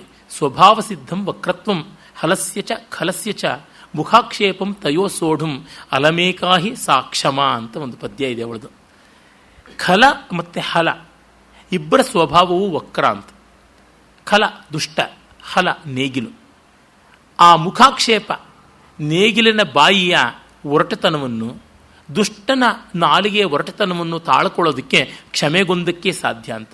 ಕ್ಷಮ ಅಂದರೆ ತಾಳ್ಮೆ, ಭೂಮಿ ಎರಡೂ ಅರ್ಥ ಉಂಟು. ನೇಗಿಲನ್ನು ತಾಳೋದಕ್ಕೆ ಭೂಮಿಗೆ ಮಾತ್ರ ಸಾಧ್ಯ. ಕೆಟ್ಟವರ ಬಾಯನ್ನು ತಾಳ್ಕೊಳ್ಳೋದಕ್ಕೆ ತುಂಬ ಕ್ಷಮಾಗುಣ, ತಾಳ್ಮೆ ಇರತಕ್ಕಂಥ ಸಜ್ಜನರಿಗೆ ಮಾತ್ರ ಸಾಧ್ಯ ಅಂತ ಹಲವಾರು ಒಳ್ಳೆಯ ಪದ್ಯಗಳು ಸೀತಾ, ಫಲ್ಗುಹಸ್ತಿನಿ, ಸರಸ್ವತಿ ಕುಟುಂಬ ದುಹಿತ, ಕೇರಳಿ, ಚಿನ್ನಮ್ಮ, ವಿಜ್ಜಿಕಾ, ಮಾರುಲ, ಮೋರಿಕಾ, ಶೀಲಾ ಭಟ್ಟಾರಿಕ, ಈ ಥರ 10 ಕವಯಿತ್ರಿದ್ದಾರೆ ಸಂಸ್ಕೃತದಲ್ಲಿ. ಅತ್ಯದ್ಭುತವಾದ ಕಾವ್ಯವನ್ನು ಬರೆದಂಥವ್ರು. ಈ ಕನ್ನಡ, ತಮಿಳು, ತೆಲುಗು, ಇಂಗ್ಲೀಷು ಇತ್ಯಾದಿ ಭಾಷೆಗಳಲ್ಲೆಲ್ಲ ಬಡ್ಕೋತಾರೆ ನಮ್ಮದು ಐಡೆಂಟಿಟಿ ಹೆಣ್ಣು ಕಾವ್ಯ ಗಂಡು ಕಾವ್ಯ ಅಂತ. ಕಾವ್ಯ ನಪುಂಸಕಲಿಂಗದಲ್ಲಿರೋ ಪದ, ಅದಕ್ಯಾತಕ್ಕೆ ಈ ಲಿಂಗಾಂತರದ ಕೋಲಾಹಲ ಮಾಡಬೇಕು ಗೊತ್ತಿಲ್ಲ. ಯಾರು ಬರೆದರಲ್ಲ ಮುಖ್ಯ, ಏನು ಬರೆದಿದ್ದಾರೆ, ಹೇಗೆ ಬರೆದಿದ್ದಾರೆ ಅನ್ನೋದು ಮುಖ್ಯ. ಸಂಸ್ಕೃತದಲ್ಲಿ ಮಾತ್ರ ಆ ರೀತಿಯಲ್ಲಿ ಇದು ಹೆಣ್ಣು ಬರೆದದ್ದು ಇದು ಗಂಡು ಬರೆದದ್ದು ಅನ್ನೋ ಭೇದವೇ ಕಾಣೋಲ್ಲ. ಎಲ್ಲ ಏಕರಸ ಏಕಘನವಾಗಿ ತೋರುತ್ತದೆ. ಸಂಸ್ಕೃತ ಭಾಷೆಗೆ ಇದು ಅತ್ಯಂತ ವಿಶಿಷ್ಟವಾದದ್ದು ನನಗನ್ನಿಸ್ತಕ್ಕಂಥದ್ದು. ಹೆಣ್ಣಿಗೆ ಒಂದು ಸಂವೇದನೆ, ಗಂಡಿಗೆ ಒಂದು ಸಂವೇದನೆ ಅಂತ ಅವರು ಇಟ್ಕೊಂಡಿಲ್ಲ. ಅಂದರೆ ಸಂವೇದನಶೀಲತೆ ಅಷ್ಟೇ, ಅದಕ್ಕೆ ಯಾವುದು ಜೆಂಡರ್ ಐಡೆಂಟಿಟಿ ಇಲ್ಲ. ಕನ್ನಡ ಮನಸ್ಸು, ಅನಂತಮೂರ್ತಿಯವರು ಹೆತ್ತಾಕದಂಥ ಒಂದು ಶನಿ ಸಂತಾನ. ತೆಲುಗು ಮನಸ್ಸು ಒಂದೊಂದು ಮನಸ್ಸು, ಕಡೆಗೆ ಕೂರ್ಗಿ ಮನಸ್ಸು, ತೆರಕಡಾಂಬಿ ಮನಸ್ಸು, ರಾಜಾಜನಗರ ಮನಸ್ಸು, ಫಸ್ಟ್ ಬ್ಲಾಕ್ ಮನಸ್ಸು, ಸೆಕೆಂಡ್ ಸ್ಟೇಜ್ ಮನಸ್ಸು, ಫೋರ್ತ್ ಮೇನ್ ಮನಸ್ಸು, ಹೀಗೆ ನನ್ನವರೆಗೂ ಬರಬೇಕಾಗುತ್ತೆ ಮನಸ್ಸು ಅಷ್ಟೇನೆ. ಇಲ್ಲ ಆದರೂ ಉಂಟೆ. ಅಂದರೆ ಮಾತುಗಳಿವೆ, ಪದಗಳಿವೆ ಅಂದರೆ ಹೇಗಂದರೆ ಹಾಗೆ ದುಂದು ಮಾಡ್ತಕ್ಕಂಥದ್ದು. ಈ ಥರದ ಆಟಾಟೋಪ ಮಾಡಿದಂಥ ಕುಖ್ಯಾತಿ ಅನಂತಮೂರ್ತಿ ಅವರ ಠೌಳಿಗೆ ಸಲ್ತಕ್ಕಂಥದ್ದು. ಏನೋ ಸೂಕ್ಷ್ಮವಾಗಿ ಭಾಷೆಯನ್ನು ಬಳಸ್ತಾ ಇದ್ದೀವಿ ಅಂತ ಇಲ್ಲದ ಬಿಂಕ ಬೇರೆ. ವಸ್ತುತಃ ಆ ಥರದ ಕಪಟಾಚಾರಗಳಿಲ್ಲದೆ ಸರಳವಾಗಿ ಸುಬೋಧವಾಗಿ ಮಾತಾಡಬಹುದು. ಇರಲಿ, ಹೀಗೆ ಈ ಜೆಂಡರ್ ಬಯಾಸ್ಗಳನ್ನೆಲ್ಲ ಹಾಕಿ ಎತ್ತು ಕಟ್ಟಿದ್ರು. ಕಾವ್ಯ ಎಲ್ಲರನ್ನೂ, ಕಲೆ ಎಲ್ಲರನ್ನೂ ಒಟ್ಟುಗೂಡಿಸಬೇಕಾದದ್ದು. ಅಲ್ಲಿ ಹೆಣ್ಣು ಬರೆದ ಕಾವ್ಯ ಅಂತ. ಕಾವ್ಯ ಅನ್ನೋದಕ್ಕಿಂತ ಹೆಣ್ಣು ಬರೆದ ಅನ್ನೋ ವಿಶೇಷಣಗಳು ಬಹಳ ಮುಖ್ಯವಾಗಿಬಿಡುತ್ತವೆ. ದಲಿತ ಕಾವ್ಯ, ದಲಿತ ಬರೆದದ್ದು ಕಾವ್ಯ ಅಂತ. ಕಾವ್ಯ ಚೆನ್ನಾಗಿದೆಯೇ ಇಲ್ಲವಾ ಅದನ್ನು ನೋಡಬೇಕು, ದಲಿತ ಬರೆದದ್ದಾಗಿರಬೇಕು ಅಂತ. ಪೂಜ್ಯರಾದ ರಂಗನಾಥ್ ಶರ್ಮರು ಒಮ್ಮೆ ಹೇಳಿದ್ರು, ವಾಲ್ಮೀಕಿ ಪ್ರಶಸ್ತಿ ಅಂತ ನಮ್ಮ ಸರ್ಕಾರಗಳ ಕೊಡಮಾಡುತ್ತಲ್ಲ. ಅಲ್ರಿ, ವಾಲ್ಮೀಕಿ ಪ್ರಶಸ್ತಿಲಿ ವಾಲ್ಮೀಕಿ ರಾಮಾಯಣನ ಹಿಂದೂ ಮುಂದೆ ನೋಡದೇ ಇದ್ದವರಿಗೆ ಕೊಡ್ತಾರಲ್ರಿ ಪ್ರಶಸ್ತಿ. ಅವರಿಗೆ ವಾಲ್ಮೀಕಿ ಋಷಿಯ ಬಗ್ಗೆಯೂ ಗೌರವ ಇಲ್ಲ, ಆತನ ಕಾವ್ಯನಾಯಕ ರಾಮನ ಬಗ್ಗೂ ಭಕ್ತಿ ಇಲ್ಲ. ಇದೆಂಥದ್ರಿ ವಾಲ್ಮೀಕಿ ಪ್ರಶಸ್ತಿ ಅಂತಿದ್ರು ಅವರು. ಅಂದರೆ ಪ್ರಶಸ್ತಿಗಳಿಗೆ ಈ ಥರದ ಅವಿವೇಕಗಳನ್ನು, ಅನ್ಯಾಯಗಳನ್ನು ಮಾಡಿದ್ರೆ ಏನರ್ಥ? ಕನಕದಾಸರ ಪ್ರಶಸ್ತಿಯನ್ನು ಕುರುಬರಿಗೆ ಕೊಡಬೇಕಂತೆ, ವಾಲ್ಮೀಕಿ ಪ್ರಶಸ್ತಿಯನ್ನು ಬೇಡರಿಗೆ ಕೊಡಬೇಕಂತೆ. ಈ ಥರ ಆದರೆ ಪುರಂದರದಾಸರ ಪ್ರಶಸ್ತಿಯನ್ನು ಮಾಧ್ವರಿಗೆ ಕೊಡಬೇಕು. ಈ ಥರ ಹೀಗೆ ಬಸವ ಪ್ರಶಸ್ತಿಯನ್ನು ಬರೀ ಲಿಂಗಾಯತರಿಗೆ ಕೊಡಬೇಕು, ಅಲ್ಲಿ ಮತ್ತೆ ಗಂಡಸರಿಗೆ ಕೊಡಬೇಕು. ಇನ್ನೊಂದು ಅಕ್ಕಮಹಾದೇವಿ ಪ್ರಶಸ್ತಿ ಇಡೋಣ, ಅದನ್ನು ಹೆಂಗಸರಿಗೆ ಕೊಡೋಣ ಅಂತ. ಇಲ್ಲಿಗೆಲ್ಲ ಕೊನೆ ಮೊದಲು ಅನ್ನೋದು ಇರುತ್ತೀಯ ವ್ಯವಹಾರ. ಈ ರೀತಿಯಾದ ಉಪಾಧಿಗಳೇ ದೊಡ್ಡದಾದರೆ ಮೂಲ ಸತ್ವದ ಗತಿ ಏನಾಗಬೇಕು? ಹಾಗಾಗಿ ಸೀತೆಯಂಥ ಸಂಸ್ಕೃತ ಕವಯಿತ್ರಿಯರಲ್ಲಿ ಅಪ್ಪಟ ಕಾವ್ಯವನ್ನು ನಾವು ಕಾಣ್ತೀವಿ. ಈ ಒಂದು ಕೃತಿಯಲ್ಲಿ ಅವಳ ಹೆಸರನ್ನ ಕವಿ ಹೇಳಿದ್ದಾನೆ. ಈ ಸಮಕಾಲೀನಳಾಗಿದ್ದ ಮತ್ತೊಬ್ಬ ಕವಯಿತ್ರಿ ಶೀಲಾ ಭಟ್ಟಾರಿಕೆ. ಆಕೆಯ ಪದ್ಯಗಳನ್ನು ಅಲಂಕಾರಿಕರೆಲ್ಲ ತುಂಬ ಮೆಚ್ಚಿಕೊಂಡಿದ್ದಾರೆ. ಸಂಸ್ಕೃತದ ಅಲಂಕಾರಿಕರು ಲಿಂಗಭೇದ ಜಾತಿಭೇದ ಮಾಡಿಲ್ಲ, ಅದಂತೂ ಸ್ಪಷ್ಟವಾಗಿ ಗೊತ್ತಾಗುತ್ತದೆ. ತುಂಬ ಚೆನ್ನಾಗಿ ಗುಣವನ್ನು ಗೌರವಿಸಿದ್ದಾರೆ ಅಂತ ನಮಗೆ ತಿಳಿಯುತ್ತದೆ. ಆಗ ಆಕೆ ಹೇಳ್ತಾಳೆ, ದೋಷಮಪಿ ಗುಣವತಿ ಜನೇ ದೃಷ್ಟ್ವಾ ಗುಣರಾಗಿಣೋ ನ ಖಿದ್ಯಂತೆ ಪ್ರೀತ್ಯೈವ ಶಶಿನಿ ಪತಿತಂ ಪಶ್ಯತಿ ಲೋಕ ಕಲಂಕಮಪಿ. ನೋಡಿ, ರಾಜನಿಗೆ ಕಾಳಿದಾಸನ ಬಗ್ಗೆ ಒಂದು ಸ್ವಲ್ಪ ಎರಸುಮುರುಸಿದ್ರೆ ಭೋಜರಾಜನಿಗೆ, ಈ ಕವಯಿತ್ರಿ ಸೀತೆಗೆ ಆ ಥರ ಇಲ್ಲ. ಅವಳು ಹೇಳ್ತಾಳೆ, ದೋಷಮಪಿ ಗುಣವತಿ ಜನೇ ದೃಷ್ಟ್ವಾ ಗುಣರಾಗಿಣೋ ನ ಖಿದ್ಯಂತೆ. ಗುಣಾನುರಾಗಿಗಳಾದವರು ಒಂದಿಷ್ಟು ದೋಷಭರಿತವೂ ಆಗಿದ್ದರೂ ಕೂಡ ಗುಣಾಧಿಕ್ಯ ಇರತಕ್ಕಂಥ ವಸ್ತುವಿನಲ್ಲಿ ಸುಮ್ಮನೆ ರಂಧ್ರಾನ್ವೇಷಣೆ ಮಾಡೋಲ್ಲ, ಕಹಿ ಮಾಡಿಕೊಳ್ಳಲ್ಲ. ಪ್ರತಿದಿನವೂ ಚಂದ್ರನನ್ನು ನೋಡುವಾಗ ಕಲಂಕವನ್ನು ಸದಾ ಜ್ಞಾಪಕದಲ್ಲಿ ಇಟ್ಕೊಳ್ಳಲ್ಲ. ಪ್ರೀತ್ಯ ಏವ ಶಶಿನಿ ಪತಿತಂ ಪಶ್ಯತಿ ಲೋಕಃ ಕಲಂಕಮಪಿ. ಶಶಿನಿ ಪತಿತಂ ಕಲಂಕಮಪಿ ಪ್ರೀತ್ಯ ಏವ ಲೋಕಃ ಪಶ್ಯತಿ. ಇದು ಬಹಳ ಮುಖ್ಯವಾದದ್ದು. ನಾವೊಬ್ಬರನ್ನು ಇಷ್ಟಪಟ್ಟಾಗ, ನೋಡು ನಿನ್ನಲ್ಲಿ ದೋಷ ಇದೆ ಆದರೂ ನಾನು ಇಷ್ಟಪಟ್ಟಿದ್ದೀನಿ ಅಂತ ಹೇಳ್ತಾ ಹೋದರೆ ಏನಾದರೂ ಮರ್ಯಾದೆ ಉಂಟೆ, ಏನಾದರೂ ವಿವೇಕ ಉಂಟೆ? ಆ ರೀತಿಯಾದದ್ದು ಮಾಡಬಾರದು ಅಂತ ಅವಳು ಹೇಳ್ತಾಳೆ. ಆ ಮೆಚ್ಯೂರಿಟಿ ತುಂಬ ದೊಡ್ಡದಾದದ್ದು. ರಾಜನಿಗೆ ತುಂಬ ಸಂತೋಷವಾಗಿ ಸೀತೆಗೆ ಸಮ್ಮಾನವನ್ನು ಮಾಡ್ತಾನೆ.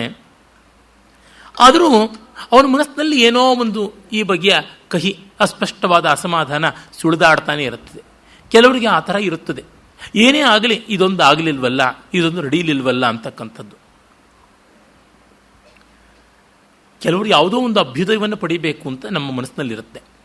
ಅವರು ಅಭ್ಯುದಯವನ್ನು ಪಡಿತಾರೆ. ಅರೆ, ನಾವು ಹೇಳಿದ ದಾರಿಯಲ್ಲಿ ಪಡೀಲಿಲ್ಲ ಅನ್ನೋದೇ ನಮಗೆ ಬಹಳ ಬೇಸರ ಆಗಿರುತ್ತೆ. ನೋಡಿ, ಈ ಕ್ಯೂನಲ್ಲಿ ನಿಂತ್ಕೊಂಡು ಟಿಕೆಟ್ ತೊಗೊಂಡು ನೀವು ಬಸ್ಸಲ್ಲಿ ಕೂತ್ಕೊಳ್ಳಿಲ್ಲ ಅಷ್ಟೇ, ಅದಕ್ಕಾಗಿ ನಾನು ಆಕ್ಷೇಪ ಮಾಡ್ತೀನಿ ಅನ್ನುವಂತೆ ಆಗಿರುತ್ತದೆ. ಅದು ಯುಕ್ತವಲ್ಲ. ಪಾಪ ಏನು ಮಾಡೋದು, ಭೋಜನಗೂ ಕೂಡ ಅಂದರೆ ಭೋಜರಾಜ ಅನ್ನೋದಿಲ್ಲಿ ಉಪಲಕ್ಷಣ.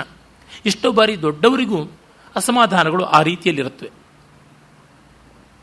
ಏನು ಮೂರ್ತಿರಾರು ಒಂದು ಬಹಳ ಸುಂದರವಾದ ಸನ್ನಿವೇಶವನ್ನು ಕೊಡ್ತಾರೆ.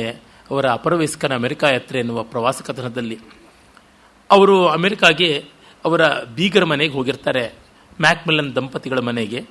ಇವರ ಎರಡನೇ ಮಗ ರಾಮು ಮತ್ತು ಆತನ ಪತ್ನಿ ಡಯಾನಾ, ಮೊಮ್ಮಗ ಸುನಿಲ್ ಇವರೆಲ್ಲ ಹೋಗಿರ್ತಾರೆ. ಅವರು ಮನೆಯಲ್ಲಿರೋಲ್ಲ. ಅವರ ಪಿತೃಗಳಿಗೆ ಅವರು ಗೌರವ ಸಲ್ಲಿಸೋದಕ್ಕೆ ಅಂತ ಕೆಲವು ಸ್ಮಶಾನಗಳಿಗೆ, ಸೆಮೆಟ್ರಿ ಅಲ್ಲಿಗೆ ಹೋಗಿರ್ತಾರೆ. ಅವರು ಅದಕ್ಕೆ ಮನೆಯ ಬೀಗದ ಕೈನ ಯಾವುದೋ ಒಂದು ಗೊತ್ತಾದ ಜಾಗದಲ್ಲಿಟ್ಟು ಇವ್ರಿಗೆ ಫೋನ್ ಮಾಡಿರ್ತಾರೆ, ನೀವು ಬಂದು ಮರ್ಸಿಲೆಸ್ಲಿ ಲೂಟ್ ದಿ ರೆಫ್ರಿಜರೇಟರ್ ಅಂತ ಬರೆದಿರ್ತಾರೆ. ರೆಫ್ರಿಜರೇಟರ್ನ ಧಾರಾಳವಾಗಿ ಲೂಟಿ ಮಾಡಿ ಅಂತ. ಇವರು ಹಾಗೆ ಮಾಡ್ತಾರೆ. ಆಮೇಲೆ ಅವ್ರು ಬರ್ತಾರೆ.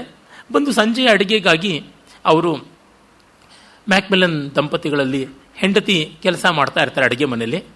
ಅವ್ರಿಗೆ ಇವರು ಗ್ರಾಮೆಡೇಟಾ ಅಂತ, ಗ್ರ್ಯಾಂಡ್ ಮದರ್ ಡೇಟಾ ಅಂತಲೂ ಏನೋ ಗ್ರಾಮೆಡೇಟಾ ಅಂತ ಇವ್ರ ಹೆಸರಿಟ್ಟಿದ್ದಾರೆ. ಇವ್ರ ಮೊಮ್ಮಗ ಹೆಸರಿಟ್ಟಿರ್ತಾನೆ.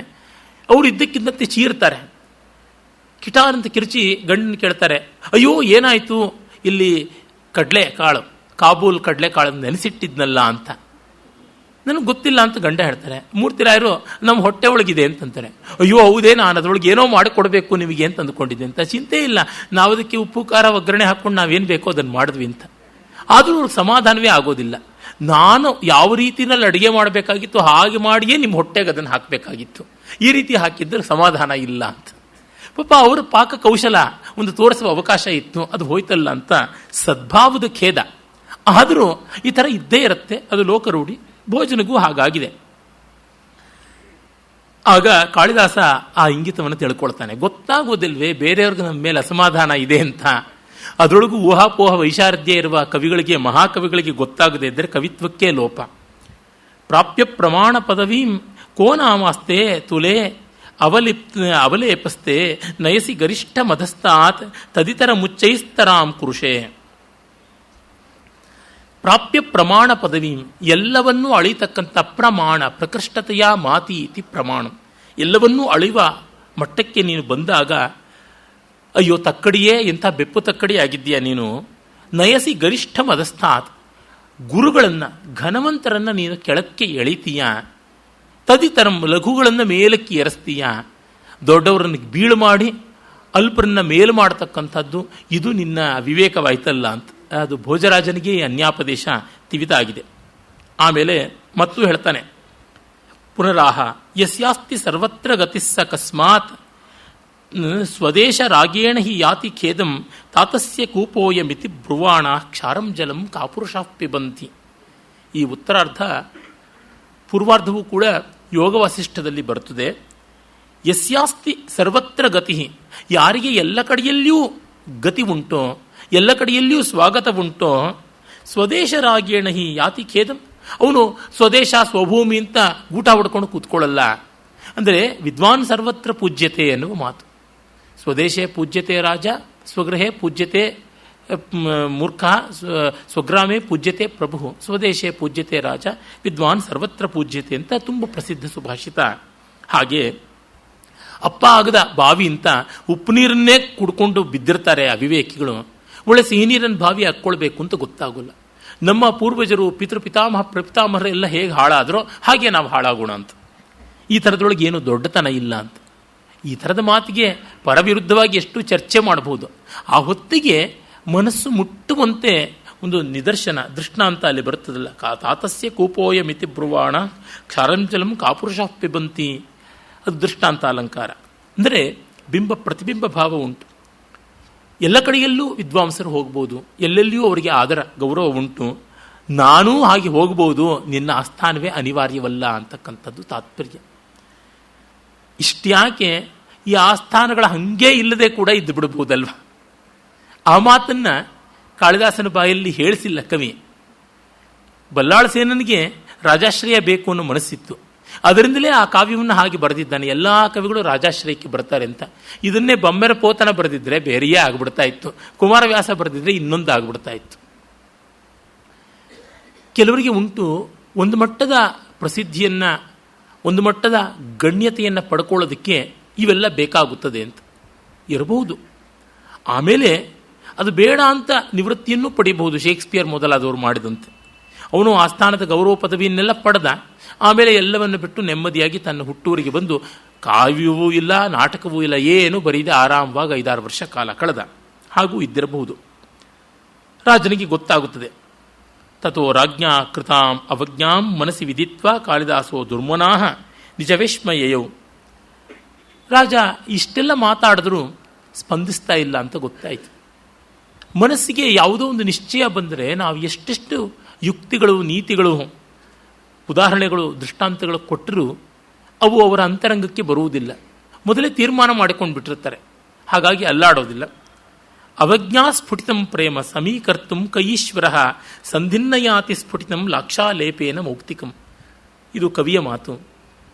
ಒಮ್ಮೆ ಸ್ನೇಹವೋ ವಿಶ್ವಾಸವೋ ಯಾವುದಾದರೂ ಒಡೆಯುವ ಮಟ್ಟಕ್ಕೆ ಬಂದುಬಿಟ್ರೆ ಅವಜ್ಞಾ ಸ್ಫುಟಿತಂ, that break which has happened because of arrogance, indifference, ಅದಾಗಿ ಆದರೆ ಆ ಪ್ರೇಮವನ್ನು, ಸ್ನೇಹವನ್ನು ಸಮೀಕರ್ತು ಮತ್ತೆ ಸರಿ ಮಾಡೋದಕ್ಕೆ ಯಾರಿಗೆ ತಾನೇ ಆಗುತ್ತೆ? ಕೈ ಈಶ್ವರ, ಯಾರು ತಾನೇ ಸಾಧ್ಯ ಮಾಡೋದಕ್ಕೆ?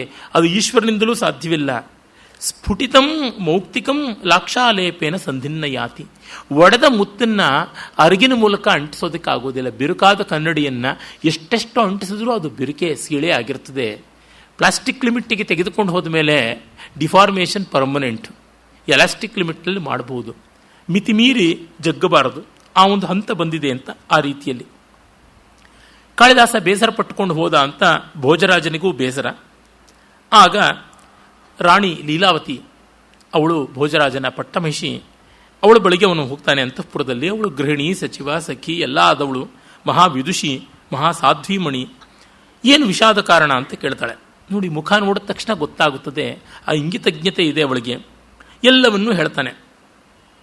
ಆಗ ಸಾಚ ರಾಜಮುಖೇನ ಕಾಳಿದಾಸಾವಜ್ಞಾಂ ಜ್ಞಾತ್ವಾ ಪುನಃ ಪ್ರಾಹ ಪ್ರಾಣನಾಥ ಸರ್ವಜ್ಞೋಸಿ ಸ್ನೇಹೋ ಹಿ ವರಮಘಟಿತೋ ನ ವರಂ ಸಂಜಾತ ವಿಘಟಿತ ಸ್ನೇಹ ಹೃತನಯನೋ ಹಿ ವಿಷಾದ್ವಿ ನ ವಿಷಾದಿ ಭವತಿ ಜಾತ್ಯಂಧ.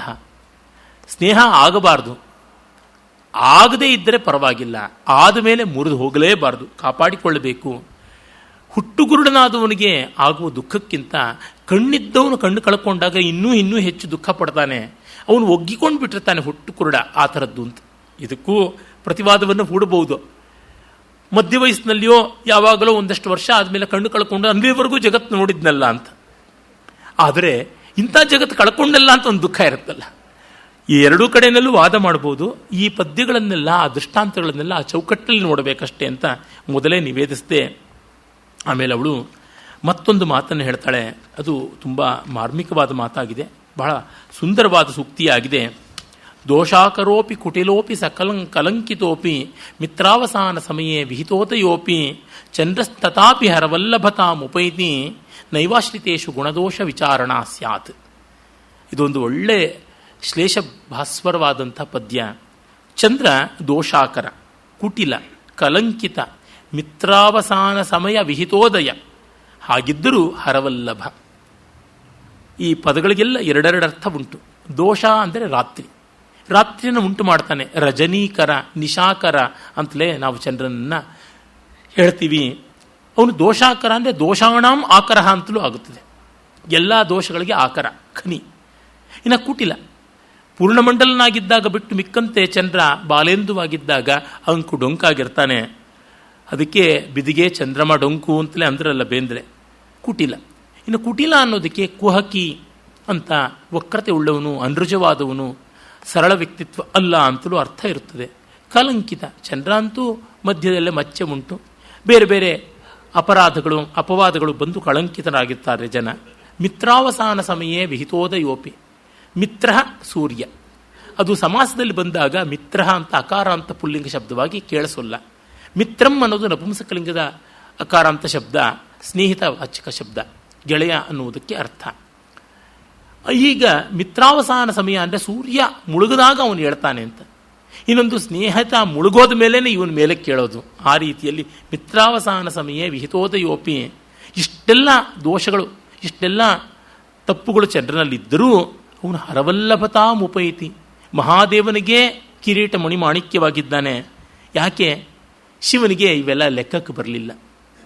ಅವನು ದೋಷಾಕರ, ಕುಟಿಲ, ಕಲಂಕಿತ, ಮಿತ್ರಾವಸಾನ ಸಮಯ, ವಿಹಿತೋದಯ ಎಲ್ಲ ಆಗಿದ್ರು ದೊಡ್ಡವರು ಒಲದ ಮೇಲೆ ಮುಗೀತು, ಅಲ್ಲಿ ಏನಿದೆ. ಹಾಗಾಗಿ ಯಾವುದು ಲೆಕ್ಕಕ್ಕೆ ಬರೋಲ್ಲ. ದೊಡ್ಡವರು ಮೆಚ್ಚಿಕೊಳ್ಬೇಕು. ನೀನು ಒಲಿದರೆ ಕೊರಡು ಕೊನರುವುದಯ್ಯ, ನೀನು ಒಲಿದರೆ ಬರಡು ಹೈನವುದಯ್ಯ ಅಂತೆಲ್ಲ ಬಸವಣ್ಣನವರು ಹೇಳ್ತಾರಲ್ಲ. ಅವನು ಒಲದ ಮೇಲೆ ಏನುಂಟು? ತ್ವಯಿ ಪ್ರಸನ್ನೇ ಮಮಕಿಂಗುಣೇನ, ತ್ವಯ್ಯ ಪ್ರಸನ್ನೇ ಮಮಕಿಂಗುಣೇನ, ರಕ್ತೇ ವಿರಕ್ತೇ ಚ ವರೇ ವಧೂನಾಂ ನಿರರ್ಥಕ ಕುಂಕುಮಪತ್ರಭಂಗ. ನೀನು ಒಲದ ಮೇಲೆ ನನಗೆ ಗುಣ ಇದ್ದೇನು, ನೀನು ಒಲಿಯಿಲ್ಲ ಅಂದಮೇಲೆ ಯಾವ ಗುಣ ಇದ್ದೇನು? ಗಂಡನಿಗೆ ಹೆಂಡತಿ ಮೆಚ್ಚುಗೆ ಆದಮೇಲೆ ಅಂದವೋ ಚಂದವೋ ಕುರೂಪವೋ ಸ್ವರೂಪವೋ ಎಲ್ಲ ಒಂದೇನೆ. ಈ ರೀತಿಯಲ್ಲಿ ನೀನು ಇಷ್ಟಪಟ್ಟು ಉಳಿಸಿಕೊಂಡವನಲ್ಲಿ ಈ ಗುಣದೋಷ ವಿಮರ್ಶನೆ ತುಂಬ ಮಾಡಬಾರದು ಅಂತ ಬಹಳ ಒಳ್ಳೆಯ ನೀತಿ. ನಾವು ತುಂಬ ಅಬ್ಜೆಕ್ಟಿವ್ ಆಗಿರ್ತೀವಿ ಅಂತ ನಮ್ಮ ಹತ್ತಿರದವ್ರಿಗೆ ಬಹಳ ಬಹಳ ತಿವಿತ ಕೊಟ್ಟು ಬಿಟ್ಟರೆ ಎಲ್ಲ ಇಲ್ಲದಂತೆ ಆಗಿಬಿಡ್ತಾರೆ. ಅದು ಹೇಳ್ತಾರಲ್ಲ, ಲಾಜಿಕ್ ಆ್ಯಂಡ್ ರೀಸನ್ ಅಂತ. ಆ ರೀಸನ್ ಕರ್ಕಶವಾದದ್ದಲ್ಲ, ಸನ್ನಿವೇಶಗಳನ್ನು ನೋಡಿಕೊಂಡು ಬರುತ್ತೆ. ತರ್ಕ, ಲಾಜಿಕ್ ಕರ್ಕಶವಾದದ್ದು. ಕಾರಣ ರೀಸನ್, ಕಾರಣ ವ್ಯಾಪಾರ, ಕಾರ್ಯಕಾರಣ ವ್ಯಾಪಾರ. ಇದು ತರ್ಕಕರ್ಕಶವಾದಂಥ ವ್ಯಾಪಾರ ಲಾಜಿಕ್. ಅಲ್ಲಿ ಯಾವುದರ ಬಗ್ಗೆಗೂ ಸ್ನಿಗ್ಧತೆ ಇರುವುದಿಲ್ಲ. ಅದೇನು, ಇದೇನು, ಅದಿಷ್ಟೇ, ಇದಷ್ಟೇ ಅಂತಕ್ಕಂಥದ್ದು.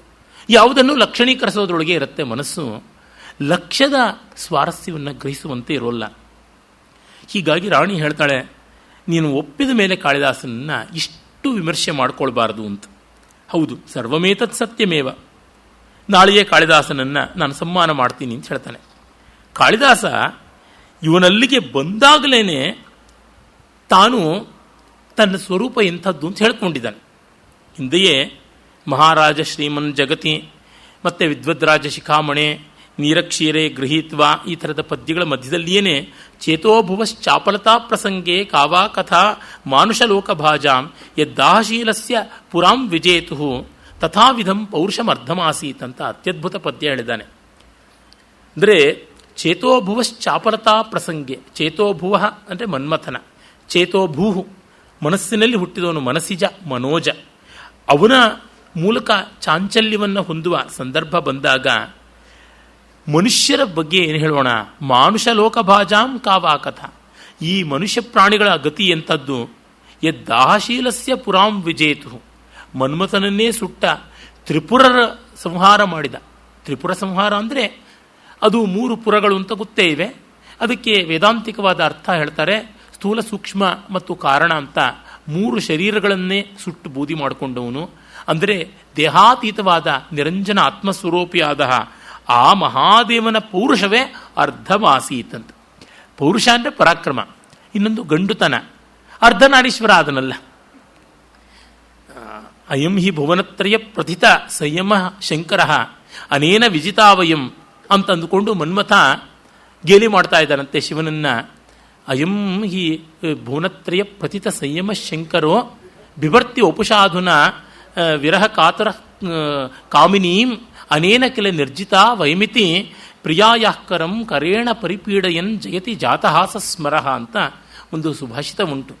ಮನ್ಮಥ ರತಿ ಕೈ ಹಿಡ್ಕೊಂಡು ಕೇಕೆ ಹಾಕಿ ನಗ್ತಾನಂತೆ. ಓಹೋ, ಇವನೇ ಅಲ್ವೇ ನನ್ನನ್ನು ಸುಟ್ಟುಬಿಟ್ಟು ಬೂದಿ ಮಾಡಿದ್ದು, ಇವನಿಂದ ತಾನೇ ನಾನು ಸೋತೋಗಿದ್ದು ಅಂತ. ಈಗ ನೋಡಿದ್ರೆ ಹೆಂಡತಿ ವಿರಹ ತಾಳಲಾಗದೆ ಅರ್ಧ ಶರೀರದಲ್ಲೇ ತುಂಬಿಕೊಂಡಿದ್ದಾನೆ. ಅಬ್ಬಾ, ಈ ಮಹಾ ಸಂಯಮಿ ತಪಸ್ವಿ ಅಲ್ವಾ ನಮ್ಮನ್ನು ಗೆದ್ದಿದ್ದು ಅಂತ. ಇದು 3 ಲೋಕದಲ್ಲೂ ಪ್ರಖ್ಯಾತನಾದಂಥ ಸಂಯಮ ಶೇಖರನಾದ ಶಿವನ ಗತಿ ಅಂತ. ಹಾಗೆ ಅಂತಹ ಮನ್ಮಥ ವೈರಿಯಾದ ಮದನಾರಿಯಾದ ಶಿವನೇ ಅರವೆಣ್ಣಾದ ಅಂತ ಇನ್ನೇನುಂಟು ಅಂತ ನಾವು ಮಾತನ್ನು ಕಾಳಿದಾಸ ಹೇಳಿ ಸೂಚ್ಯವಾಗಿಯೇ ತನ್ನ ಸ್ಥಿತಿ ಏನು ಅಂತ ತೋರಿಸಿದ್ದಾನೆ ಅಂತ. ಹಾಗಿರುವಲ್ಲಿ ನೀವು ಆಕ್ಷೇಪ ಮಾಡಬಾರ್ದು. ನಾವು ಮೊದಲೇ ಹೇಳಿದ್ದೇವಲ್ಲ ಸರ್, ಗ್ಯಾರಂಟಿ ಕಾರ್ಡ್ ಅಂದರೆ ಇಷ್ಟೇನೆ ಅಂತ ಹೇಳ್ಬಿಟ್ಟಿದ್ದಲ್ವೇ. ಅದು ಅಡ್ವರ್ಟೈಸ್ಮೆಂಟಲ್ಲಿ ಬರುತ್ತಲ್ಲ, ಪ್ರೈಸಸ್ ₹99 ಆ್ಯಂಡ್ ಎಬವ್ ಅಂತ. ನಾವು ಎಬವ್ ಗಮನಿಸೋಲ್ಲ, 99 ಅಂತ ಹೋಗ್ತೀವಿ, ಅದು 499 ಆಗಿರುತ್ತೆ. ನಮ್ಮ ಲೋಯೆಸ್ಟ್ ಪ್ರೈಸನ್ನು ಹೇಳಿದ್ವಿ. ಆ ಲೋಯೆಸ್ಟ್ ಪ್ರೈಸ್ ಯಾವುದು? ಮಗುವಿನ ಕೈಯ ಗೊಂಬೆ ಕಾಲಿಗಾಗೋಷ್ಟು ಚಪ್ಪಲಿ.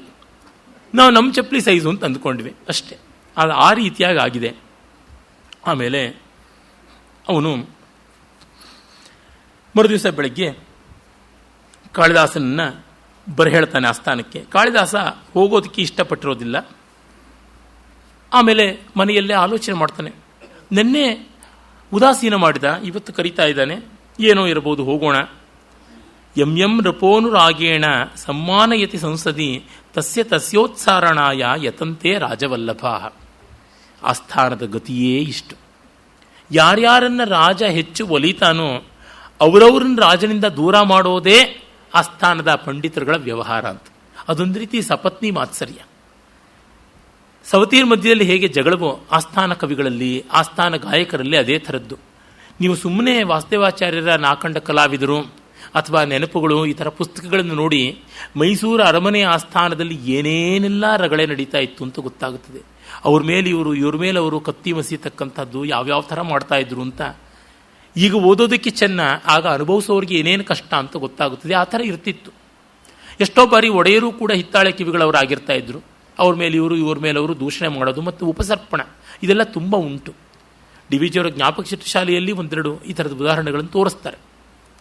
ಆ ದೃಷ್ಟಿಯಿಂದಲೇ ಡಿ.ವಿ.ಜಿಯವರು ಬರೀತಾರೆ, ಬೆಂಗಳೂರಿನಲ್ಲಿ ಕಲಾವಿದರು ವಿದ್ವಾಂಸರು ಬೆಳೆದದ್ದು ಜನಾಶ್ರಯದಿಂದ, ಮೈಸೂರಿನಲ್ಲಿ ರಾಜಾಶ್ರಯದಿಂದ ಅಂತ. ಆ ವ್ಯತ್ಯಾಸ ಸ್ಫುಟವಾಗಿ ತೋರುತ್ತದೆ. ಇನ್ನೂ ಒಂದು ಸ್ವಾರಸ್ಯ ಗಮನಿಸಬೇಕು. ಡಿ.ವಿ.ಜಿಯವರು ಬೆಂಗಳೂರಿನಲ್ಲೇ ಉಳಿದದ್ದು, ಮೈಸೂರಲ್ಲಿ ಉಳಿಲಿಲ್ಲ. ಅವರ ಆಸ್ಥಾನಕ್ಕೆ ದೂರವಾಗಿಯೇ ಇದ್ದರು. ಅವರು ಇಲ್ಲಿಯ ಬಿಳಿ ಚರ್ಮದವರ ಆಸ್ಥಾನಕ್ಕೂ ದೂರವಾಗಿದ್ದರು, ಕಂಟೋನ್ಮೆಂಟಿಂದ ದೂರವಾಗಿದ್ದರು. ಅಂದರೆ ಮೊದಲಿಂದಲೂ ಅವ್ರದ್ದು ಡೆಮಾಕ್ರೆಟಿಕ್ ಮೈಂಡ್ಸೆಟ್ಟು, ಇಂಡಿಪೆಂಡೆಂಟ್ ಮೈಂಡ್ಸೆಟ್ಟು. ಅದೇ ನೋಡಿ, BM ಶ್ರೀಕಂಠಯ್ಯನವರಿಗೆ ರಾಜಸೇವಾಸಕ್ತ ಅಂತಲೋ ಎಂಥದ್ದು ಒಂದು ಬಿರುದು ಬಂದಾಗ ಪಾಪ ತುಂಬ ಸಂತೋಷಪಟ್ಟರು. ಅದನ್ನು ಕುರಿತು ಏನು ಮುಡ್ತಿರಾರೋ, ಅಯ್ಯೋ ಇವ್ರಿಗೆ ಯಾಕೆ ಈ ಥರ ಸಂತೋಷ, ನಾಚಿಕೊಳ್ಬೇಕಾದ ಸಂದರ್ಭದಲ್ಲಿ ಅಂತ.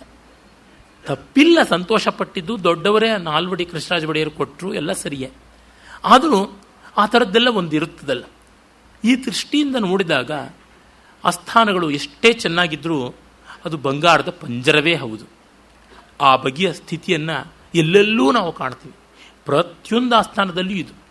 ಅದರಿಂದಲೇ ಕೆಲವು ಕವಿಗಳು ಇದರ ರಗಳೆಯೇ ಬೇಡ ಅಂತ ಆಚೆಗೆ ಬಂದರು. ತ್ಯಾಗರಾಜರು ಮಾಡಿದ್ದ ಅದೇ ಕೆಲಸ ತಾನೆ. ಶರಭೋಜಿ ಆಸ್ಥಾನಕ್ಕೆ ಸುಲಭವಾಗಿ ಹೋಗ್ಬೋದಾಗಿತ್ತು. ಅಲ್ಲಿ ಹೋದರೆ ಅಷ್ಟೇ. ಎಲ್ಲಿವರೆಗೆ ಅಂದರೆ ಇವರಂತೆಯೇ ಪರಮ ಭಕ್ತರು ಸಂಗೀತಜ್ಞರು ಆದ ಸ್ವಾತಿ ತಿರುನಾಳ್ ಅವರು ಹೇಳಿದ್ರು ಕೂಡ ಅವರ ಆಸ್ಥಾನ ವಿದ್ವಾನ್ ವಡಿವೇಲು ಮೂಲಕವಾಗಿ ಏನೆಲ್ಲ ನೈಗಾರಿಕೆ ತಂತ್ರ ಮಾಡಿ ಇವ್ರನ್ನ ಒಲಿಸಿಕೊಳ್ಬೇಕು ಅಂತ ಮಾಡಿದ್ರು, ಇಲ್ಲ. ಅವರ ಆರಾಧ್ಯನಾದ ಪದ್ಮನಾಭ, ನಮ್ಮ ಆರಾಧ್ಯನಾದ ರಾಮ ಎಲ್ಲಿದ್ದಾರೋ ಅಲ್ಲಿಯೇ ಮೀಟ್ ಮಾಡೋಣ ಇಬ್ಬರು ಅಂತಂದರೆ ಹೊರತು ಅವ್ರು ಹೋಗಲೇ ಇಲ್ಲ. ಇದು ನಮಗೆ ಏನೋ ಉದಾಸೀನ, ಅಹಂಕಾರ ಅಂತ ಕೆಲವೊಮ್ಮೆ ಅನಿಸಬಹುದಾದರೂ ಆ ಸ್ವಾತಂತ್ರ್ಯ ಇರುವುದಿಲ್ವಲ್ಲ, ಸೌಲಭ್ಯ ಇರುವುದಿಲ್ವಲ್ಲ. ಈ ಥರದ್ದು ಎಷ್ಟೆಷ್ಟೋ ನೋಡ್ತೀವಿ. ಗುಣದೋಷಗಳು ಎರಡೂ ಉಂಟು.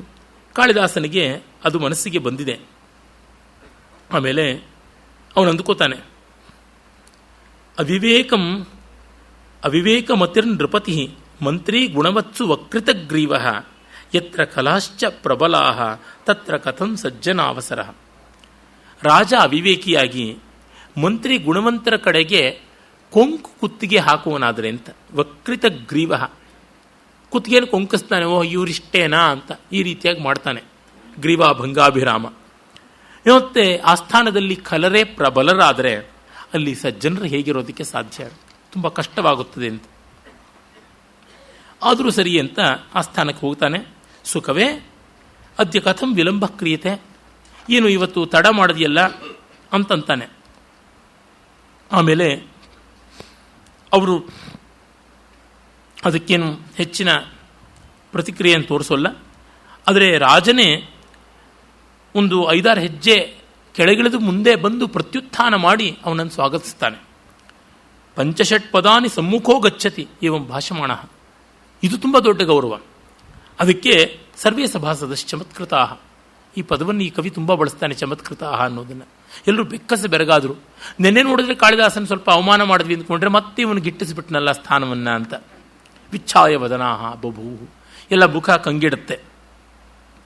ಆಮೇಲೆ ಅವನು ಆಸನದಲ್ಲಿ ಕೂಡಿಸಿ ಸಿಂಹಾಸನದ ಮೇಲೆ ಕೂಡಿಸಿಕೊಂಡು ಮಾತಾಡ್ತಾನೆ ಎಲ್ಲ. ಆಗ ಬೇರೆ ಕವಿಗಳೆಲ್ಲ ಕಸಿವಿಸಿಗೊಳ್ತಾರೆ.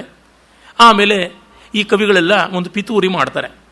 ಅವರೆಲ್ಲರೂ ಆವತ್ತು ಸಂಜೆ ಭೋಜರಾಜನ ತಾಂಬೂಲ ಕರಂಕ ವಾಹಿನಿ, ಅವಳೊಬ್ಬಳು ದಾಸಿ, ಅವನ ತಾಂಬೂಲ ಯಾವುದಿರ್ತಕ್ಕಂಥ ಬಟ್ಟಲಿದೆ ಆ ಬಟ್ಟಲನ್ನು ಹೊರ್ತಾ ಇರ್ತಕ್ಕಂಥವಳು, ಆ ತಾಂಬೂಲ ಪೇಟಿಕೆಯನ್ನು ಹೊತ್ತಂಥವಳ ಬಳಿಗೆ ಹೋಗ್ತಾರೆ. ಅವಳಿಗೆ ರಾಜನ ಸಾಹಚರ್ಯ ಸದಾ ಸಿಗುತ್ತದಲ್ಲ ನೋಡಿ. ದೊಡ್ಡವರಿಗೆ ಕೆಲವು ಸಣ್ಣವರ ಅನಿವಾರ್ಯವಾಗುತ್ತಾನೆ. ಆ ಸಣ್ಣವರ ಮೂಲಕವಾಗಿ ಒಳ್ಳೆಯದಾಗದೇ ಇದ್ರೂ ಕೆಟ್ಟದ್ದಂತೂ ಯಥೇಷ್ಟ ಮಾಡಿಸ್ಬೋದು. ಈ ದೊಡ್ಡವರ ಸಾಮೀಪ್ಯ ನೈಕಟ್ಯ ಕಾರಣ ಅವರು ಪರಾಧೀನರಾಗಿರ್ತಾರೆ. ನರೇಂದ್ರ ಮೋದಿ ಡ್ರೈವರ್ಗಿರುವ ನೈಕಟ್ಯ ಅವನ ಜೊತೆಯಲ್ಲಿ ಇನ್ಯಾರಿಗುಂಟು? ಎಷ್ಟು ಕಡೆ ಓಡಾಡಬೇಕಾಗುತ್ತದೆ, ಹೀಗೆಲ್ಲ ಇರುತ್ತದೆ. ಆ ಅರ್ಥದಲ್ಲಿ ಕಂಡಾಗ ವಾಲ್ಲಭ್ಯ ಯಾವತ್ತೂ ಅಲ್ಪರಿಗೆ ಇರುವುದು. ಇನ್ನು ಅವರ ಸಣ್ಣ ಪುಟ್ಟ ಕೆಲಸಗಳನ್ನೆಲ್ಲ ದೊಡ್ಡವರು ಮಾಡಿಕೊಡೋಕ್ಕಾಗತ್ಯ? ಮತ್ತು ದೊಡ್ಡವರು ಊಹಾಪೋಹ ವಿಚಾರದರು ಮಾಡಿಕೊಟ್ರೆ ಇವರ ಗುಟ್ಟು ರಟ್ಟಾಗೋದಿಲ್ವೇ? ಹೀಗಾಗಿ ಎಂಥವ್ರನ್ನೂ ಇಟ್ಕೊಂಡಿರ್ತಾರೆ. ಅವಳ ಹತ್ರಕ್ಕೆ ಹೋಗಿ ಧನ ಕನಕಾದಿಗಳನ್ನೆಲ್ಲ ಕೊಟ್ಟು, ಸುಭಗೇ ಅಸ್ಮತ್ ಕೀರ್ತಿಂ ಅಸೌ ಕಾಳಿದಾಸೋ ಗಲಯತಿ, ಕಾಳಿದಾಸ ನಮ್ಮೆಲ್ಲ ಕೀರ್ತಿಗಳನ್ನು ಹಾಳು ಮಾಡ್ತಾ ಇದ್ದಾನೆ, ನುಂಗುತ್ತಾ ಇದ್ದಾನೆ. ಹಾಗಾಗಿ ಹೇಗಾದರೂ ನೀನು ರಾಜನಿಗೆ ಕಾಳಿದಾಸನಲ್ಲಿ ದುರ್ಮನ ಆಗುವಂತೆ ಮಾಡು, ಅಸಮ್ಮುಖತೆ ಬರುವಂತೆ ಮಾಡು ಅಂತ ರತ್ನಹಾರವನ್ನು ಕೊಡ್ತೀವಿ ಅಂತಾರೆ. ಅವಳು ಮೊದಲ ಹಾರ ಕೊಟ್ಬಿಡಿ, ಪ್ರಥಮಂ ಹಾರೋ ದಾತವ್ಯ, ಫಸ್ಟ್ ಕ್ಯಾಶ್ ಆಮೇಲೆ ಮಿಕ್ಕಿದ ಮಾತು ಅಂತ. ಅವಳಿಗೆ ಗೊತ್ತು ಈ ಪ್ಲಾನ್ ಎಲ್ಲ ಯಾವ ಮಾತ್ರ ಸಕ್ಸಸ್ಫುಲ್ ಅಂತ. ಆಮೇಲೆ ಅವಳು ಯೋಚನೆ ಮಾಡ್ತಾಳೆ, ಬುಧೈರ ಅಸಾಧ್ಯಂ ಕಿಂವಾಸ್ನಿ, ಈ ವಿದ್ವಾಂಸರಿಗೆ ಅಸಾಧ್ಯವಾದದ್ದೇನಿದೆ, ಏನೇನೋ ಮಾಡ್ತಾರೆ ಇರಲಿ ಅಂತಂದುಕೊಂಡು ಅವಳು ಮಹಾರಾಜನಿಗೆ ರಾತ್ರಿ ತಾಂಬೂಲಾದಿಗಳನ್ನು ಮಡಚಿಕೊಟ್ಟು ಅಲ್ಲಿಯೇ ತೂಕಡಿಸ್ತಾ ನಿದ್ರೆಗಣ್ಣಲ್ಲಿ ಕನವರಿಸ್ತಾ ಇರೋ ಥರ ಮಾಡ್ತಾಳೆ. ಸಖಿ ಮದನಮಾಲಿನಿ ಸ ದುರಾತ್ಮ ಕಾಳಿದಾಸೋ ದಾಸಿ ವೇಷೇಣ ಅಂತಃಪುರಂ ಪ್ರಾಪ್ಯ ದೇವ್ಯಾಸಹ ವರ್ತತೆ. ಕಾಳಿದಾಸ ದಾಸಿ ವೇಷ ಹಾಕ್ಕೊಂಡು ಬಂದು ರಾಣಿ ಜೊತೆ ಕುಲುಕ್ತಾ ಇದ್ದಾನೆ ಕಾಣೆ ಅಂತ ಯಾವುದೋ ಸಖಿಗೆ ಹೇಳದಂತೆ ಕನ್ವರ್ಸ್ಕೋತಾಳೆ. ಆಗ ರಾಜ ಏನು ಅಂತ ನೋಡ್ತಾನೆ. ತರಂಗವತಿ ಕಿಂ ಜಾಗರ್ಷಿ ಅಂತಾನೆ. ಆಮೇಲೆ ನಿದ್ರೆಯಲ್ಲಿ ಕನ್ವರ್ಸ್ಕೊಂಡಿದ್ದು ಅಂತ ಗೊತ್ತಾದರೆ ಇದು ವಾಸ್ತವ ಇರೋದ್ರಿಂದಲೇ ಇವಳು ಮಾಡಿಕೊಂಡಿದ್ದಾಳೆ, ಹೀಗೆ ಇಲ್ಲದೇ ಇದ್ರೆ ಆಗೋದಿಲ್ಲ ಅಂತಂದುಕೊಂಡು ಇವ್ರನ್ನೇನಾದರೂ ವಿಚಾರಿಸಬೇಕು ಅಂತಂದುಕೊಂಡು ಬೆಳಗ್ಗೆ ಮೈ ಸರಿ ಇಲ್ಲ ಅಂತ ನಟಿಸ್ತಾನೆ. ಆಮೇಲೆ ಪಥ್ಯ ಬೇಕು ಅಂತಾನೆ. ಪಥ್ಯ ಬೇಕು ಅಂದರೆ ಕಿಚಡಿ ಆಗಬೇಕು, ಇದು ಪೊಂಗಲಲ್ಲ. ಮೊನ್ನೆ ಹೇಳದನಲ್ಲ, ತುಪ್ಪ ಎಷ್ಟು ಸುರಿದ್ರೂ ಕೂಡ ನುಂಗುತ್ತಾ ಇರತಕ್ಕಂಥ ವಾತಾಪಿ ಜೀರ್ಣೋಭವತ್ತರದ್ದು ಅದಲ್ಲ, ಉತ್ತರ ಭಾರತದ ಕಿಚಡಿ. ಅದೇ ಹೇಳಿದನಲ್ಲ, ನಮ್ಮ ತಮಿಳುನಾಡಿನ ಪೊಂಗಲ್ ಅದಕ್ಕೆ ಇದು ಸತ್ರೂ ಕೂಡ ಸೂತಕ ಬರೋದಿಲ್ಲ, ಒಂದು ದಿವಸ ಸ್ನಾನವೂ ಮಾಡೋದಿಲ್ಲ ಅಂತ ಅಷ್ಟು ದೂರದ ಸಂಬಂಧ. ಅದೇ ಪದಾರ್ಥಗಳಿದ್ರು ಅಷ್ಟು ನೀರಸವಾಗಿರುತ್ತೆ ಕಿಚಡಿ. ಪೇಷಂಟ್ಗಳಿಗೆ ಕೊಡೋದಕ್ಕೆ ಲಾಯಕ್ಕು ಅಷ್ಟೇ. ಒಳ್ಳೆ ರಸರಸವಾದಂಥ ಕಿತ್ಲೆ ಹಣ್ಣಿಗೂ ಮೋಸಂಬಿ ಹಣ್ಣಿಗೂ ಇರೋ ಅಷ್ಟೇ ವ್ಯತ್ಯಾಸ, ಈ ಒಂದು ಪೊಂಗಲ್ಗೂ ಆ ಕಿಚಡಿಗೂ ಇರೋ ವ್ಯತ್ಯಾಸ ಅಂತ ಅನಿಸುತ್ತೆ. ಆಗ ಅದನ್ನು ತಂದು ಮುಂದೆ ಇಡ್ತಾರೆ. ಮುದ್ಗಾನ್ನ ಅಂತ ಕರೀತಾರೆ. ಸಂಸ್ಕೃತದಲ್ಲಿ ವ್ಯತ್ಯಾಸ ಮಾಡಿಲ್ಲ, ಒಂದೇ ಹೆಸರಿದೆ, ಮುದ್ಗಾನ್ನ ಅಂತ. ಆಗ ಕಾಳಿದಾಸನು ಬರ್ತಾನೆ. ಕಾಳಿದಾಸನನ್ನು ದಾಸಿಮುಖೇನ ಆನಯ್ಯ ಕರೆಸ್ಕೊಂಡಿದ್ದ. ಆಮೇಲೆ ಲೀಲಾವತಿಯು ಬಡಿಸ್ತಾ ಇದ್ದಳು, ರಾಜನಿಗೆ ಆರೋಗ್ಯ ಸರಿ ಇಲ್ಲ ಅಂತ. ಈಗ ಅವನು ಅದನ್ನು ನೋಡ್ತಾ ಸಾಭಿಪ್ರಾಯವಾಗಿ ಒಂದು ಶ್ಲೋಕಾರ್ಧವನ್ನು ಹೇಳ್ತಾನೆ. ಮುದ್ಗದಾಲಿ ಗದವ್ಯಾಲಿ ಕವೀಂದ್ರ ವಿತುಷಾ ಕಥಂ ಅಂತ. ಮುದ್ಗದಾಲಿ, ದಾಲ್ ಅಂದರೆ ಕಾಳು, ಮುದ್ಗ ಹೆಸರು ಕಾಳು, ಅದಕ್ಕೆ ಹಾಕ್ತಕ್ಕಂಥದ್ದು ಹೆಸರು ಬೇಳೆ. ಆ ಕಾಲದಲ್ಲಿ ಹೆಸರು ಕಾಳನ್ನೇ ನೆನೆಸಿ ಬೇಯಿಸಿ ಹಾಕ್ತಾ ಇದ್ರು. ಹಾಗಾಗಿ ಮುದ್ಗದಾಲಿ ಗದವ್ಯಾಲಿ, ರೋಗ ಅನ್ನುವ ಯಾವುದೇ ಇಲಿ ಮೊದಲಾದಂಥ ಪ್ರಾಣಿಗಳಿಗೆ ಹಾವಿದ್ದಂತೆ ಗದವ್ಯಾಲಿ, ಗದಂ ನಾಶಯತಿ ರೋಗಂ ನಾಶಯತಿ ವ್ಯಾಲಿ, ಹಾಗೆ ನಾಶನ ಮಾಡ್ತಕ್ಕಂಥ ಹೆಣ್ಣು ಹಾವಿದ್ದಂತೆ, ಸರ್ಪಿಣಿ ಇದ್ದಂತೆ. ಕವೀಂದ್ರ ವಿತುಷಾ ಕಥಂ, ಅದು ಹೇಗೆ ತನ್ನ ಹೊಟ್ಟನ್ನು ಬಿಚ್ಚಿಕೊಂಡು ಬಿಟ್ಟಿದೆ, ಹೇಗಾಯಿತು ಇದು? ನೆನೆಸಿಟ್ಟಿದ್ವಿ ನಾವು, ಬೇಯಿಸಿದ್ವಿ, ಆ ತಕ್ಷಣ ಆ ಸಿಪ್ಪೆನ ಕಳ್ಕೊಂಡಿದೆಯಲ್ಲ, ಅದು ಹೇಗೆ ಅಂತ ಕೇಳ್ತಾನೆ. ಆಗ ಕಾಳಿದಾಸ ದೇವಿ ಸಮೀಪವರ್ತಿನ್ಯ ದೇವ್ಯಾಂ ಸಮೀಪವರ್ತಿನ್ಯಾಮಪಿ ಉತ್ತರಾರ್ಧಂ ಪ್ರಾಹ, ತಕ್ಷಣ ಹೇಳ್ತಾನೆ. ಮಹಾರಾಣಿ ಇದ್ದರೂ ಕೂಡ ಸಂಕೋಚವಿಲ್ಲದೆ ಹೇಳ್ತಾನೆ. ಪಾಠ ಸರಿಯಾದ ಪಾಠ, ಇಲ್ಲಿ ತಪ್ಪು ಪಾಠ ಕೊಟ್ಟಿದ್ದಾರೆ. ಭಕ್ತವಲ್ಲಭ ಸಂಯೋಗ ಜಾತ ವಿಗತ ಕಂಚುಕ ಅಂತ. ಭಕ್ತ ಅಂದರೆ ಬೇಯಿಸಿದ ಅಕ್ಕಿ, ಅದರ ಸಂಯೋಗದಲ್ಲಿ ಅದು ಕಳ್ಕೊಂಡಿದೆ ಇದನ್ನ ಅಂತ. ಭಕ್ತ ವಲ್ಲಭ, ಭಕ್ತ ಅಂತಂದರೆ ಅನುರಕ್ತನಾದಂಥ, ವಲ್ಲಭ ಪ್ರಿಯ ಸ್ವಾಮಿ. ಅಂದರೆ ಭತ್ತ ಅನ್ನುವ ಅಕ್ಕಿ ಎನ್ನುವ ಗಂಡನ ಜೊತೆಗೆ ಸೇರಿ ಇದು ಈ ಹೊಟ್ಟು ಅಂತಕ್ಕಂಥ ಕಂಚುಕವನ್ನು ಕಳ್ಕೊಂಡಿದೆ ಅಂತ ಶೃಂಗಾರಮಯವಾಗಿ ಪದ್ಯ ಹೇಳಿಬಿಟ್ಟ. ಅಂದರೆ ಹೆಸರು ಬೇಳೆ ನಾಯಿಕೆ, ಅಕ್ಕಿಯ ಅಗಳು, ಅನ್ನದ ಅಗಳು ನಾಯಕ ಅನ್ನುವಂತೆ ಹೇಳಿದ. ರಾಣಿ ಇದ್ದಾಗ ಈ ರೀತಿಯಾದ ಹೆಂಗಸರ ಮುಂದೆ ಈ ಥರದ ಮಾತಾಡಬಹುದೇ ಅನ್ನೋ ವಿವೇಕ ಅವನಿಗೆ, ಕಾಳಿದಾಸನಿಗಿಲ್ಲ. ಕಾರಣ ಸಮಸ್ಯೆ ಕೊಟ್ಟಿದ್ದು ಪಟಾರಂತ ಪರಿಹಾರವನ್ನು ಹೇಳಿದ್ದು. ಅವನು ಅಲ್ಲಿರ್ತಕ್ಕಂಥ ಸೌಂದರ್ಯದ ಬಗ್ಗೆ ಯೋಚನೆ ಮಾಡಿದ ಹೊರತು ಸನ್ನಿವೇಶವನ್ನು ಲೆಕ್ಕದಲ್ಲಿ ಇಟ್ಕೊಳ್ಳಿಲ್ಲ. ಆ ಶ್ಲೀಲ ಎಲ್ಲಿದೆ ಕೇಳುಗರ ಮನಸ್ಸಿನಲ್ಲಿದೆ ಅಷ್ಟೆ. The context that is all decent or indecent.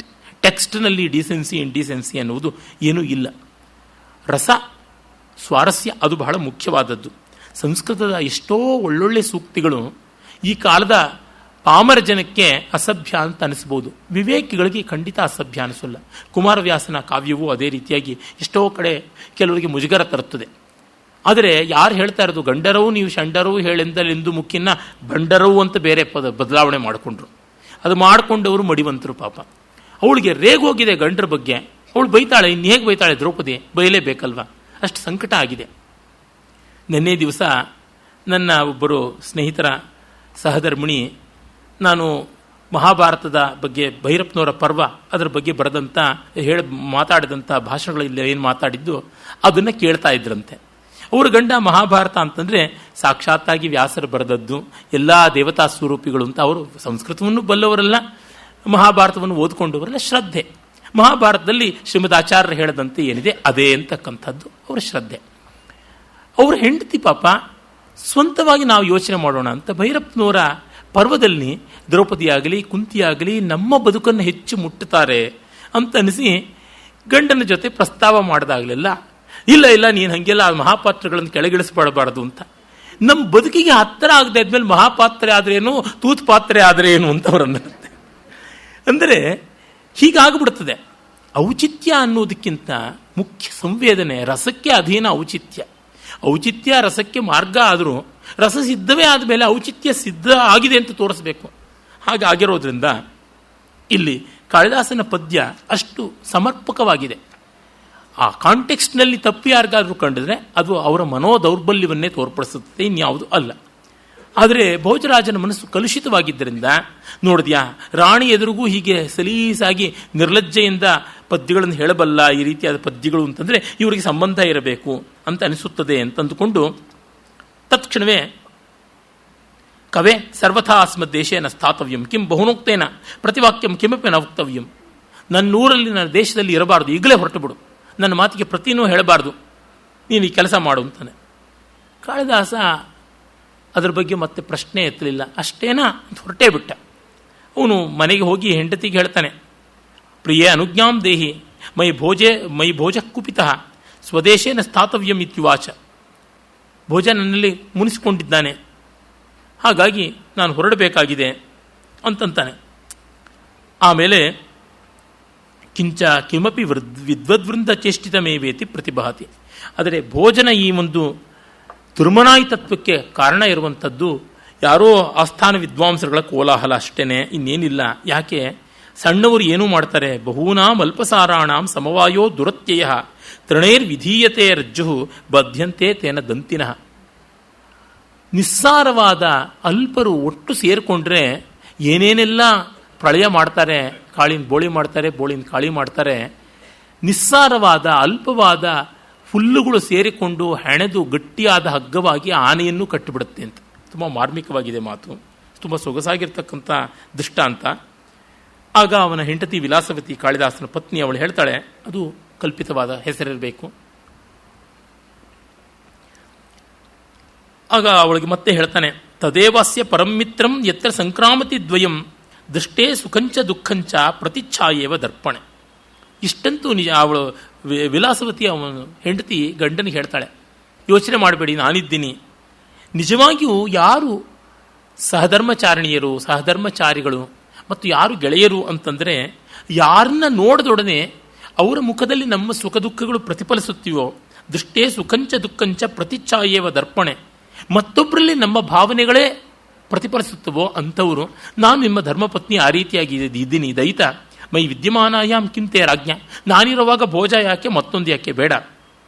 ಕಿಂವಾ ರಾಜದತ್ತೇನ ವಿತ್ತೇನ ಕಾರ್ಯಂ, ರಾಜ ಕೊಟ್ಟ ದುಡ್ಡು ಕಾಸಿಂದ ನಾವು ಏನು ಮಾಡ್ಕೋಬೇಕು. ಸುಖೇನ ನಿಶಂಕಂ ತಿಷ್ಠ, ನೀನು ದೇಶ ಪರಿತ್ಯಾಗವೂ ಮಾಡಬೇಡ, ಇರು ನಾನು ನೋಡ್ಕೋತೀನಿ ಅಂತಾಳೆ. ಅವಳು ಗಟ್ಟಿ ಹೆಂಗಸು ನೋಡಿ, ನಾನು ಮಾಡ್ತೀನಿ ಅಂತಾಳೆ. ಮನೆಯೊಳಗೆ ಅವನು ಗುಟ್ಟಾಗಿದ್ದು ಬಿಡ್ತಾನೆ. ಇತ್ತ ಕಾಳಿದಾಸ ಹೊರಟ ಮೇಲೆ ರಾಜ ಲೀಲಾವತಿಗೆ ಹೇಳ್ತಾನೆ. ಲೀಲಾವತಿ ರಾಜನಿಗೆ ಹೇಳ್ತಾಳೆ, ದೇವಿ ಕಾಳಿದಾಸ ಕವಿನ ಸಾಕಂ ನಿತಾಂತಂ ನಿಬಿಡತಮಾ ತೇ ಮೈತ್ರಿ ತಥಾ ಇದಾನೀಂ ಅನುಚಿತಂ ಕಸ್ಮಾತ್ ಕೃತಂ ಇದಸ್ಯ ದೇಶೇಪಿ ಅವಸ್ಥಾನಂ ನಿಷಿದ್ಧಂ. ನಿನಗೆ ತುಂಬ ಗಾಢ ಮಿತ್ರ ಕಾಳಿದಾಸ, ಹಾಗಿದ್ದು ಯಾತಕ್ಕೆ ಈ ರೀತಿಯಾದ ದೇಶ ಬಹಿಷ್ಕಾರ ದಂಡನೆ ವಿಧಿಸದೆ. ಇಕ್ಷೋರಗ್ರಾತ್ ಕ್ರಮಶಃ ಪರ್ವಣಿ ಯಥಾ ರಸವಿಶೇಷ ತದ್ವತ್ ಸಜ್ಜನ ಮೈತ್ರಿ ವಿಪರೀತಾನಾಂಚ ವಿಪರೀತ. ಕಬ್ಬಿನ ಜಲ್ಲೆಯಲ್ಲಿ ಮೇಲಿಂದ ಬರ್ತಾ ಇದ್ದಂತೆ ಕ್ರಮಶಃ ಅಗ್ರಾತ್ ಪರ್ವಣಿ ಯಥಾ ರಸವಿಶೇಷ, ಒಂದೊಂದು ಗಿಣ್ಣಲ್ಲೂ ಸವಿ ಹೆಚ್ಚಾಗ್ತಾ ಬರುತ್ತದೆ. ನೀವು ಹಾಗೆ ಪರಸ್ಪರ ಆಳಕ್ಕೆ ಹೋಗ್ತಾ ಇದ್ದಂತೆ, ಮೂಲಕ್ಕೆ ಹೋಗ್ತಾ ಇದ್ದಂತೆ ಸ್ನೇಹಿತರಲ್ಲಿ ಸ್ವಾರಸ್ಯ ಹೆಚ್ಚಾಗಬೇಕು. ಹಾಗಲ್ಲದೆ ಬೇರಿಂದ ಮೇಲಕ್ಕೆ ಹೋದರೆ ಕಬ್ಬಿನದು ಮೇಲೆ ಹೋಗ್ತಾ ಇದ್ದಂತೆ ಸಿಹಿ ಕಡಿಮೆ ಆಗ್ತಾ ಬರುತ್ತೆ, ಕಡೆಗೆ ಸೂಲಂಗಿ ಇರುತ್ತದೆ. ಹಾಗೆ ಆಗಬಾರದು. ಸಜ್ಜನ ಮೈತ್ರಿ ಎನ್ನುವುದು ಆರಂಭ ಗುರುವಿ ಕ್ಷೈಣಿ ಕ್ರಮೇಣ ಅಲ್ಲ, ಬೇರೊಂದು ರೀತಿಯಲ್ಲಿರ್ತಕ್ಕಂಥದ್ದು. ಧನಸ್ಯ ಪೂರ್ವಾರ್ಧ ಪರಾರ್ಧ ಭಿನ್ನ ಛಾಯೇವ ಮೈತ್ರಿ ಖಲಸಜ್ಜನಾನಾಂ ಅಂತ ಭರ್ತೃರು ಹೇಳಿದ್ನಲ್ಲ. ದಿನದ ಆರಂಭದಲ್ಲಿ ಉದ್ದುದ್ದಕ್ಕಿದ್ದ ನೆರಳು ಮಧ್ಯಾಹ್ನದೊತ್ತಿಗೆ ಸಣ್ಣದಾಗುತ್ತದೆ, ಅದು ದುಷ್ಟರಂತೆ.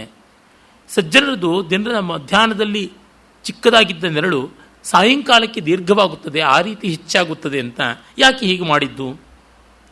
ಮತ್ತೆ ಶೋಕಾರಾತಿ ಪರಿತ್ರಾಣಂ ಪ್ರೀತಿ ವಿಶ್ರಂಭ ಭಾಜನಂ ಕೇನ ರತ್ನಮಿದಂ ಸೃಷ್ಟಂ ಮಿತ್ರಮಿತ್ಯಕ್ಷರದ್ವಯಂ. ಪಂಚತಂತ್ರದ ಮಿತ್ರ ಸಂಪ್ರಾಪ್ತಿಯಲ್ಲಿ ಈ ಶ್ಲೋಕ ಬರುತ್ತದೆ.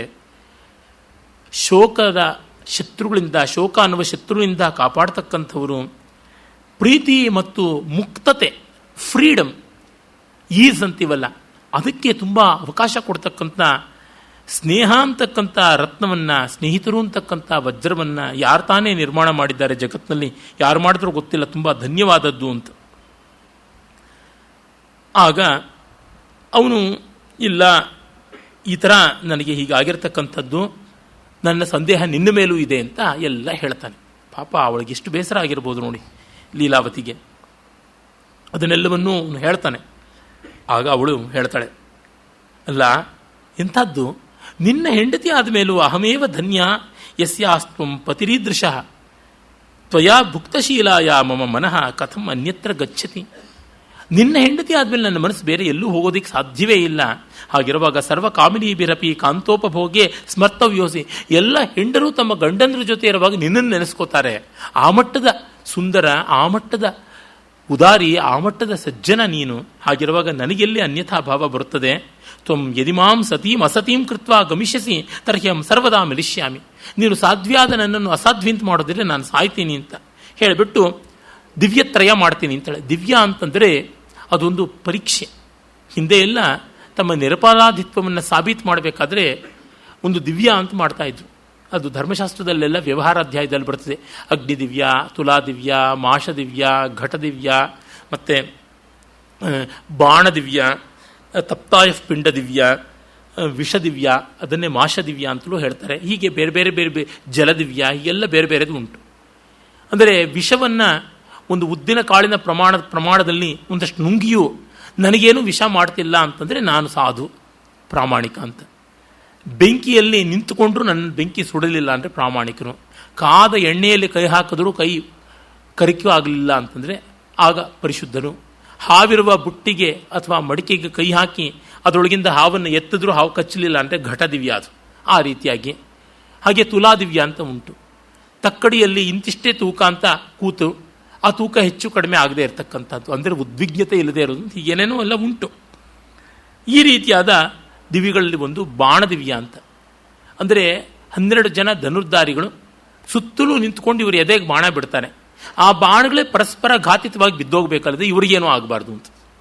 ಲೀಲಾವತಿ ಆ ಥರದ್ದು 3 ಅಹಿಂ ಆನಯಾಮಾಸ, ಹಾವನ್ನು ಇಟ್ಟುಕೊಂಡು ಘಟದಿವ್ಯ ಮಾಡಿದಳು. ತಪ್ತ ಲೋಹಗೋಲಕಂ ಕಾರಯಾಮಾಸ, ಆ ಕಾದ ಒಂದು ಕಬ್ಬಿಣದ ಗುಂಡನ್ನು ಮುಟ್ಟಿ ಆ ಅಗ್ನಿದಿವ್ಯ ಅಥವಾ ತಪ್ತಾಯಖಂಡ ಪಿಂಡ ದಿವ್ಯ ಮಾಡಿದಳು. ಧನುಶ್ಚ ಸಜ್ಜಂಚಕ್ರೆ, ಅದು ಬಾಣದಿವ್ಯ ಅಂತ ಕರೀತಾರೆ, ಬಾಣಾಘಾತ ದಿವ್ಯ ಅಂತ ಹೇಳ್ತಾರೆ. 3 ಮಾಡ್ತಾಳೆ, ಏನೂ ಅವಳಿಗಾಗೋಲ್ಲ. ಆಗ ರಾಜನಿಗೆ ತುಂಬ ನಾಚಿಕೆ ಆಗುತ್ತದೆ. ಅನ್ಯಾಯವಾಯಿತು, ಕ್ಷಮಸ್ವ ಪಾಪಿಷ್ಠಂ ಮಾಂ ಅಂತೆಲ್ಲ ಬೇಡ್ಕೋತಾನೆ. ಆಮೇಲೆ ಅವಳು ಹೇಳ್ತಾಳೆ, ಇದೆಲ್ಲ ಆದರೂ ಕಾಳಿದಾಸನಿಗೆ ಅನ್ಯಾಯ ಮಾಡಿದೆಯಲ್ಲ ಅಂತ. ಅವನು ದುಃಖ ಪಡ್ತಾನೆ, ಕಾಳಿದಾಸ ಎಲ್ಲಿ ಹೋದನು ಏನಾದನು ಅಂತ. ಆಮೇಲೆ ಹೇಗಾದರೂ ಅವನ್ನ ಮತ್ತೆ ಬರಮಾಡಿಕೊಳ್ಳಬೇಕು ಅಂತ ಯೋಚನೆ ಮಾಡ್ತಾ ಇದ್ದಾನೆ.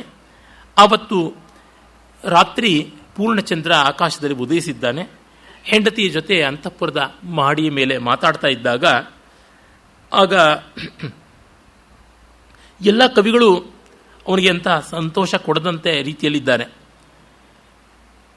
ತಥೋ ನಿಶಾನಾಥ ಹೀನೇವ ನಿಶಾ ದಿನಕರ ಹೀನೇವ ದಿನಶ್ರೀ ಯೋಗನೀವ ಯೋಷಿತ್ ಶಕ್ರರಹಿತೇವ ಸುಧರ್ಮ. ಎಲ್ಲ ನೀರಸವಾಗಿದೆ. ಆ ಹೊತ್ತಿನಲ್ಲಿ ರಾಜ ರಾಣಿಯ ಮುಖವನ್ನು ನೋಡ್ತಾ ತುಳಣಂ ಅಣು ಅಣು ಸರಯಿ ಗ್ಲೌಸೋ ಮಹಚ್ಚಂದಸ್ಸ ಕು ಏತಾಯೇ ಅಂತ ಒಂದು ಪ್ರಾಕೃತ ಗಾಹೆಯ ಅರ್ಥವನ್ನು ಹೇಳಿದ್ದಾನೆ. ಅಂದರೆ ತುಲನಾಂ ಅನ್ವನುಸರತಿ ಗ್ಲೌಹು ಸಹ ಮುಖಚಂದ್ರಸ್ಯ ಖಲು ಏತಸ್ಯಾಹ ಅಂತ ಛಾಯೆ. ಅಂದರೆ ಇವಳ ಮುಖವನ್ನು ಮತ್ತೆ ಮತ್ತೆ ಚಂದ್ರ ಅನುಸರಿಸ್ತಾ ಇದ್ದಾನಲ್ಲ ಅಂತ ರಾಣಿಯ ಮುಖ ನೋಡ್ಕೊಂಡು ಹೇಳಿದ್ದು. ಆದರೆ ಅದು ಆಗೋದಿಲ್ವಲ್ಲ ಚಂದ್ರನಿಗೆ ಅಂತ ಇವನ ತಾತ್ಪರ್ಯ. ಯಾಕೆಂದರೆ ಪೂರ್ಣೇ ಅಪಿ ಚಂದ್ರಮಸಿ ನೇತ್ರವಿಲಾಸಾಹ ಕದಾ ವಾಚೋ ಕುತ್ರ ನೇತ್ರವಿಲಾಸಾಹ ಕದಾ ವಚೋ ವಿಲಸಿತಂ ಇತಿ. ಇವಳ ಮುಖದಲ್ಲಿ ಕಣ್ಣುಗಳ ಬೆಡಗಿದೆ, ಚಂದ್ರನಲ್ಲಿ ಅದಿಲ್ಲ. ಮತ್ತು ಇವಳ ಮುಖದಲ್ಲಿ ಬಾಯಿದ್ದು ಸೊಗಸಾದ ಮಾತನ್ನಾಡುತ್ತೆ, ಅದೂ ಇಲ್ಲ ಚಂದ್ರನಿಗೆ.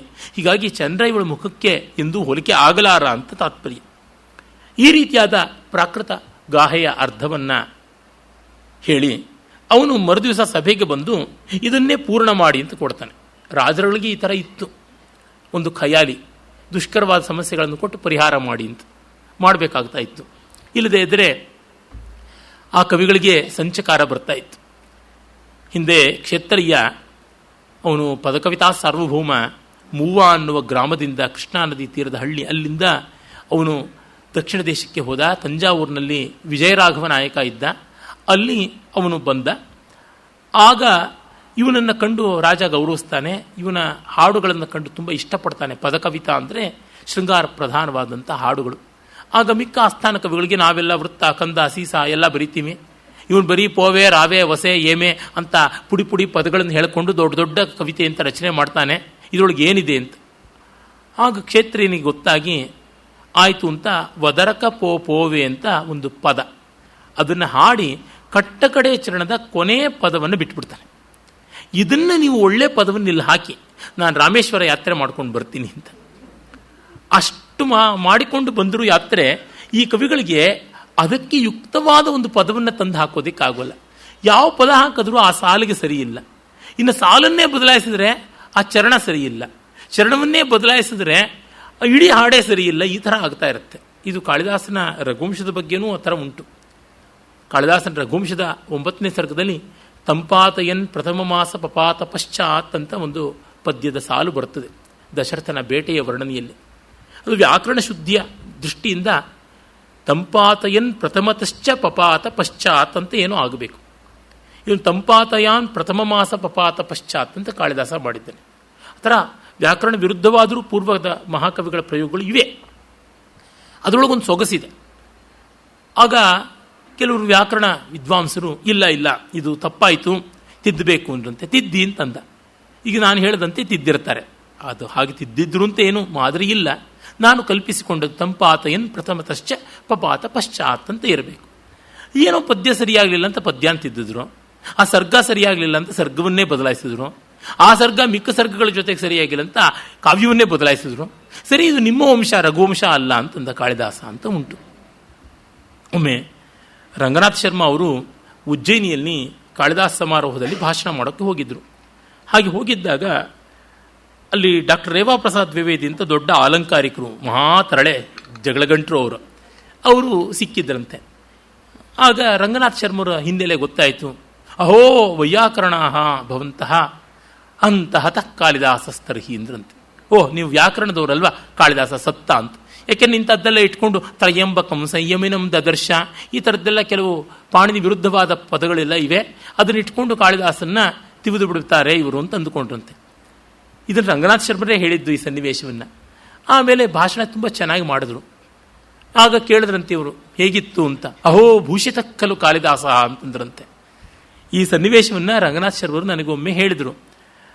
ಅದು ಯಾಕೆಂದರೆ ಅವರ ಶಿಷ್ಯರೊಬ್ಬರು ಅಲಂಕಾರ ಶಾಸ್ತ್ರವನ್ನು ಗೇಲಿಯಾಗಿ ಮಾತಾಡಿದರು. ನೋಡಿ, ನಿಮ್ಮ ಶಿಷ್ಯರು ಹೀಗೆ ಹೇಳ್ತಾರಲ್ಲ ಅಂದರೆ ಅವರೊಂದಿಷ್ಟು ಬೈದು, ಅದೆಲ್ಲ ಅನಧಿಕಾರಿಗಳ ಕೈಗೆ ಸಿಕ್ಕು ಆ ಶಾಸ್ತ್ರ ಒಳ್ಳೆಯ ಶಾಸ್ತ್ರಕ್ಕೆ ಕೆಟ್ಟ ಹೆಸರು ಬಂತು ಅಂತ ಹೇಳಿ ಘಟನೆಯನ್ನು ಉದಾಹರಣೆ ಮಾಡಿ, ಮಹಾಕವಿಗಳ ಮುಂದೆ ನಮ್ಮ ಶಾಸ್ತ್ರ ನಮ್ರವಾಗಿರುತ್ತೆ ಅಂತಂದರು. ಇದು ದೊಡ್ಡ ಪರಿಪಾಕ. ಜೀವನ್ಮುಕ್ತನ ಮುಂದೆ ಅದ್ವೈತ ವೇದಾಂತ ಅನುಭವಾವಸಾನತ್ವಾತಂತೂ ಒಪ್ಕೊಳ್ಳುತ್ತೆ. ಅದು ಬಹಳ ಮುಖ್ಯವಾಗಿ ಆಗಬೇಕಾದದ್ದು. ನಮ್ಮ ಅವಧೂತರು ವೆಂಕಟಾಚಲಯ್ಯನವರು ಅಂತ ಇದ್ದರು ಸಖರಾಯಪಟ್ಟಣದಲ್ಲಿ. ಅವರನ್ನು ಕುರಿತು ಶೃಂಗೇರಿ ಸ್ವಾಮಿಗಳು ಹೇಳ್ತಾ ಇದ್ರಂತೆ, ನಾವು ಪುಸ್ತಕದಲ್ಲಿ ಓದೋದು ಅವರಾಗಿದ್ದಾರೆ ಅಂತ. ಇದು ಬಹಳ ಮುಖ್ಯ. ರಮಣ ಮಹರ್ಷಿಗಳ ವಿಷಯದಲ್ಲಾದರೂ ಅದೇ ರೀತಿಯಾಗಿ. ಹೀಗಾಗಿ ಈ ಒಂದು ಆಸ್ಥಾನ ವಿದ್ವಾಂಸರ ರಗಳೆ ಕ್ಷೇತ್ರಯ್ಯನನ್ನು ಕಾಡದಾಗ ಅವನ ಪದವನ್ನು ಯಾರೂ ಕೂಡ ಆ ಕೊರತೆಯನ್ನು ತುಂಬಿಕೊಡೋಕ್ಕಾಗಲಿಲ್ಲ. ಅವನು ಬಂದ ಮೇಲೆ ಅದನ್ನು ಮುಗಿಸಿ ಕೊಟ್ಟ ಅಂತ ಕಥೆಯೆಲ್ಲ ಉಂಟು. ಈ ಥರದ್ದು ಎಷ್ಟೆಷ್ಟೋ ಸ್ವಾರಸ್ಯಕಾರಿಯಾದ ಕಥೆಗಳು ಉಂಟು. ಕೆಲವೊಮ್ಮೆ ಆಸ್ಥಾನದಲ್ಲಿ ಇಕ್ಕಟ್ಟಿಗೆ ತುತ್ತಾಗ್ಬಿಡ್ತಾರೆ. ಮೈಸೂರಿನಲ್ಲೇನೆ ಒಂದು ಉಂಟು. ಚಾಮುಂಡೇಶ್ವರಿಯ ತೆಪ್ಪದ ಉತ್ಸವ ನಡೀತಾ ಇತ್ತು. ಆಗ ಅಲ್ಲಿ ಒಂದು ಕೃತಿ ಹಾಡಬೇಕು ಅಂತ ಆಯಿತು. ಸಂಗೀತ ವಿದ್ವಾಂಸರೆಲ್ಲ ಸೇರಿದ್ರು. ದೇವಿಯ ಉತ್ಸವ ನಡೀತಾ ಇದೆ. ಆಗ ದೇವಿಯ ಉತ್ಸವದ ಸುತ್ತಲೂ ಇವರು ಕವಿಗಳು ಒಂದು ತೆಪ್ಪದಲ್ಲಿ ಸುತ್ತಾ ಇರ್ತಾರೆ. ದಡದಲ್ಲಿ ಮಹಾರಾಜ ನೋಡ್ತಾ ಇರ್ತಾನೆ. ಆಗ ಅವರು ಯಾವುದೋ ಒಂದು ವಿಶೇಷವಾದ ಕೃತಿ ಆಗಬೇಕು ಅಂತಂದಿದ್ರು. ಅದನ್ನು ಚಿಕ್ಕರಾಮರಾಯರು ಅಥವಾ ಬಿಡಾರಂ ಕೃಷ್ಣಪ್ಪನವರು ಮತ್ತು ನಮ್ಮ ವಾಸುದೇವಾಚಾರ್ಯ ಇಬ್ಬರು ಸೇರಿ ಹಾಡಬೇಕು ಅಂತ. ಅವರಿಗೆ ಕೃತಿ ಗೊತ್ತಿಲ್ಲ. ಏನು ಮಾಡೋದು?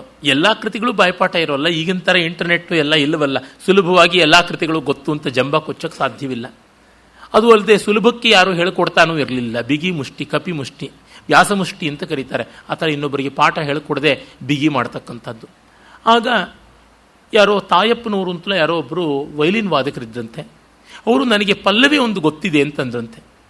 ಆಗ ವಾಸುದೇವಾಚಾರ್ಯರು ಚಿಂತೆ ಇಲ್ಲ, ನಾವು ಮಹಾರಾಜರು ದಡದಲ್ಲಿದ್ದಾರೆ, ನಮ್ಮ ತೆಪ್ಪ ಅಲ್ಲಿಗೆ ಬರೋಷ್ಟೊತ್ತಿಗೆ ಪಲ್ಲವಿ ಹಾಡ್ಕೊಂಡು ಸ್ವರಗಳನ್ನು ಎತ್ಕೊಳ್ಳೋಣ, ಮತ್ತೆ ಅಲ್ಲಿಗೆ ಹೋದ ಮೇಲಿಂದ ದೂರ ಆಗ್ತಾ ಇದ್ದಂತೆ ಇನ್ನೇನೋ ಹಾಡ್ತಾ ಕೂತ್ಕೊಳ್ಳೋಣ, ಮತ್ತೆ ಇಲ್ಲಿಗೆ ಬಂದಾಗ ಮತ್ತೆ ಇನ್ನೊಂದು ವರಸೆ ಸ್ವರ, ಹೀಗೆ ಮಾಡ್ಕೊಳ್ಳೋಣ ಅಂತ ಹೇಳ್ಬಿಟ್ಟು ಚೆನ್ನಾಗಾಯಿತು. ಮಹಾರಾಜರ ಹತ್ರಕ್ಕೆ ಬರ್ತಿದ್ದಂಗೆ ಪೋಂಚಾವಣೆ ಇಂಥ ಬಿರ್ಕಾಗಳಿಂದ ಪುಂಖಾನುಪುಂಖವಾಗಿ ಸ್ವರಗಳು ಬರ್ತಾ ಇವೆ, ಮತ್ತೆ ದೂರ ಹೋಗ್ತಾ ಇದೆ ಅಂತ ಏನೋ ಆಗ್ತಾ ಇದೆ. ಚೆನ್ನಾಗಾಯಿತು. ಮಹಾರಾಜರು ನಚ್ಚಿಸ್ಬಿಟ್ವಿ, ನಂಬಿಸ್ಬಿಟ್ವಿ ಅಂತ ಇವ್ರಿಗೆ ಅಂದಿದೆ. ಮಾರನೇ ದಿವಸ ಆಸ್ಥಾನದಲ್ಲಿ ನಾಲ್ಬಡಿಯವರ ರಾಸಿಕ್ಯ ದೊಡ್ಡದು, ಔದಾರ್ಯವೂ ದೊಡ್ಡದು. ಇಬ್ಬರಿಗೂ ಸಮ್ಮಾನಗಳನ್ನು ಮಾಡಿ ನಾಳೆ ನಾಡದ್ರೊಳಗೆ ಪೂರ್ತಿ ಕೃತಿನ ಕಲ್ತ್ಕೊಂಡು ಬಂದು ಹಾಡೋಣವಾಗಲಿ, ಸ್ವರ ಮತ್ತು ಪಲ್ಲವಿ ಗೀತೆ ತುಂಬ ಚೆನ್ನಾಗಿತ್ತು ಅಂದ್ರಂತೆ. ಹೀಗೆ ಕಷ್ಟ ಓಲಗಿಸಿ ಬಾಳುವುದು ಕಷ್ಟ ಮಿಳಾಧೀನಾತರ ಅಂತ ಪಂಪ ಹೇಳಿದಂತೆ ರಾಜರುಗಳನ್ನು ಓಲೈಸ್ತಕ್ಕಂಥದ್ದು ಕಷ್ಟ. ಅವರು ಯಾವುದೋ ಏನೋ ಕೇಳ್ತಾ ಇರ್ತಾರೆ, ತತ್ಕ್ಷಣದಲ್ಲೇ ಅದನ್ನೆಲ್ಲ ಮಾಡಿಕೊಡಬೇಕಾಗುತ್ತದೆ. ಈ ಬಗೆಯಲ್ಲಿ ಆಗಿದೆ. ಈಗ ಈ ಸಮಸ್ಯೆ ಪರಿಹಾರ ಮಾಡಬೇಕು, ಗೊತ್ತಾಗ್ತಾ ಇಲ್ಲ, ಏನು ಮಾಡೋದು ತಿಳಿತಾ ಇಲ್ಲ.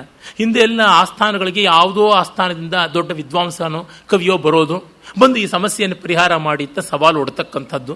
ಇಡೀ ಆಸ್ಥಾನ ವಿದ್ವಾಂಸರು ಆಸ್ಥಾನದ ಮರ್ಯಾದೆ ಉಳಿಸಬೇಕು ಅಂತ ಸಜ್ಜುಗೊಳ್ಳಬೇಕು. ಇವೆಲ್ಲ ಉಂಟಲ್ವ. ಅದು ಕೃಷ್ಣದೇವರಾಯನ ಕಾಲದಲ್ಲಿ ಕೊಂಡವೀಟಿ ನರಸಕವಿ ಅಂತ ಒಬ್ಬ ಕವಿ ಬಂದನಂತೆ, ಕೊಂಡವೀಡು ಆ ಪ್ರಾಂತದಿಂದ. ನಾನು ಪೆದ್ದನನ್ನ ಪದ್ಯದಲ್ಲಿ ಕೂಡ ತಪ್ಪನ್ನು ಕಂಡುಹಿಡಿತೀನಿ, ಯಾರು ಯಾವ ವೇಗದಲ್ಲಿ ಆಶುಕವಿತ್ವ ಹೇಳಿದ್ರು ಬರ್ಕೊಳ್ತೀನಿ ಅಂತೆಲ್ಲ. ಯಾನೇನು ಹೇಳಿದ್ರು ಬರ್ಕೋತಾ ಇದ್ದ. ಆಗ ಇವನನ್ನು ಸೋಲಿಸೋದು ಹೇಗೆ ಅಂತ ಗೊತ್ತಾಗದೆ ತೆನಾಲಿ ರಾಮಕೃಷ್ಣ ಒಂದು ವಿಚಿತ್ರವಾದ ಪದ್ಯವನ್ನು ಹೇಳದಂತೆ.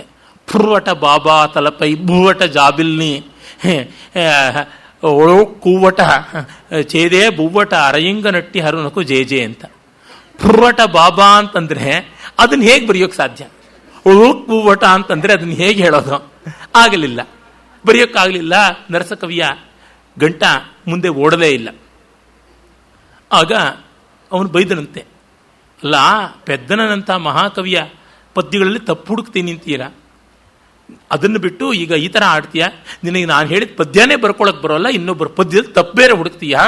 తెలియనివన్నీ తప్పులని దిట్టతనాన సభాంతరంబునన్ పలుకక రాకుమోరి పలుమారు పిశాచపు పాడెగట్ట నీ పలికిన నోట దుమ్ముపడ భావ్యమెరుంగక పెద్దలైన వారల నిరసింతుವಾ ಪ್ರಗಡನಾಣ್ ನರಸ ವಿರಸ ತುಸ ಬುಸ ಅಂತ ಒಂದು ಪದ್ಯದಲ್ಲಿ ಬೈದರಂತೆ.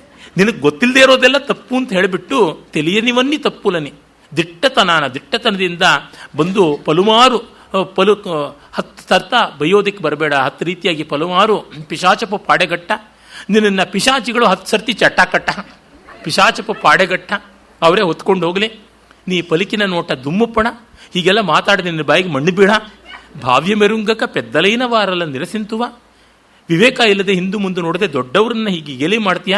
ಪ್ರಗಡರಾಣ್ ನರಸ ಪ್ರಗಡರಾಟ್ ಅಂತನೋ, ಪ್ರಗಡ ಅಂತ ಒಂದು ಕುಲದವನು, ಬ್ರಾಹ್ಮಣ ವರ್ಗದ ಒಂದು ಕುಲ. ಹಾಗೆ ಆದಂಥ ನರಸ ಕೊಂಡಬೇಟಿ ನರಸಕವಿ, ವಿರಸ ತುಸ ಬುಸ. ತುಸ ಬುಸ ಅನ್ನೋದಕ್ಕೆ ಏನೂ ಇಲ್ಲ ಅರ್ಥ, ಅದು ತುಷ ಬುಷ ಅಂತ, ಹೊಟ್ಟು ಕಸ ಅಂತ ಸಂಸ್ಕೃತದ್ದು ಅದು ತದ್ಭವ ಮಾಡಿಕೊಂಡಿದ್ದಾನೆ. ಪದ್ಯ ಪೂರ್ತಿ ಆಗಬೇಕು, ನಿನ್ನಂತವ್ರಿಗೆ ಈ ಕಸ ಕಡ್ಡಿನೂ ಸಾಕು ನಿನ್ನ ಬಗ್ಗೆ ಪದ್ಯ ಹೇಳೋದಕ್ಕೆ ಅಂತ ಈ ರೀತಿಯಲ್ಲಿ ಮಾಡಿದ್ದು ಅಂತ. ಒಟ್ಟಿನಲ್ಲಿ ಆ ಸ್ಥಾನ ಮರ್ಯಾದೆ ಉಳಿಯಬೇಕು, ಇದು ಆ ರೀತಿಯಾದದ್ದು. ಈಗ ನೋಡಿದ್ರೆ ಈ ಸಮಸ್ಯೆಗೆ ಪರಿಹಾರ ಮಾಡಬೇಕು. ಅದನ್ನು ಹೇಗೆ ಮಾಡ್ತಾರೆ ಅನ್ನೋದು, ಅದಕ್ಕೆ ಕಾಳಿದಾಸ ಹೇಗೆ ನೆರವಾಗ್ತಾನೆ ಅಂತ ನಾಳೆ ನೋಡೋಣ. ನಮಸ್ಕಾರ.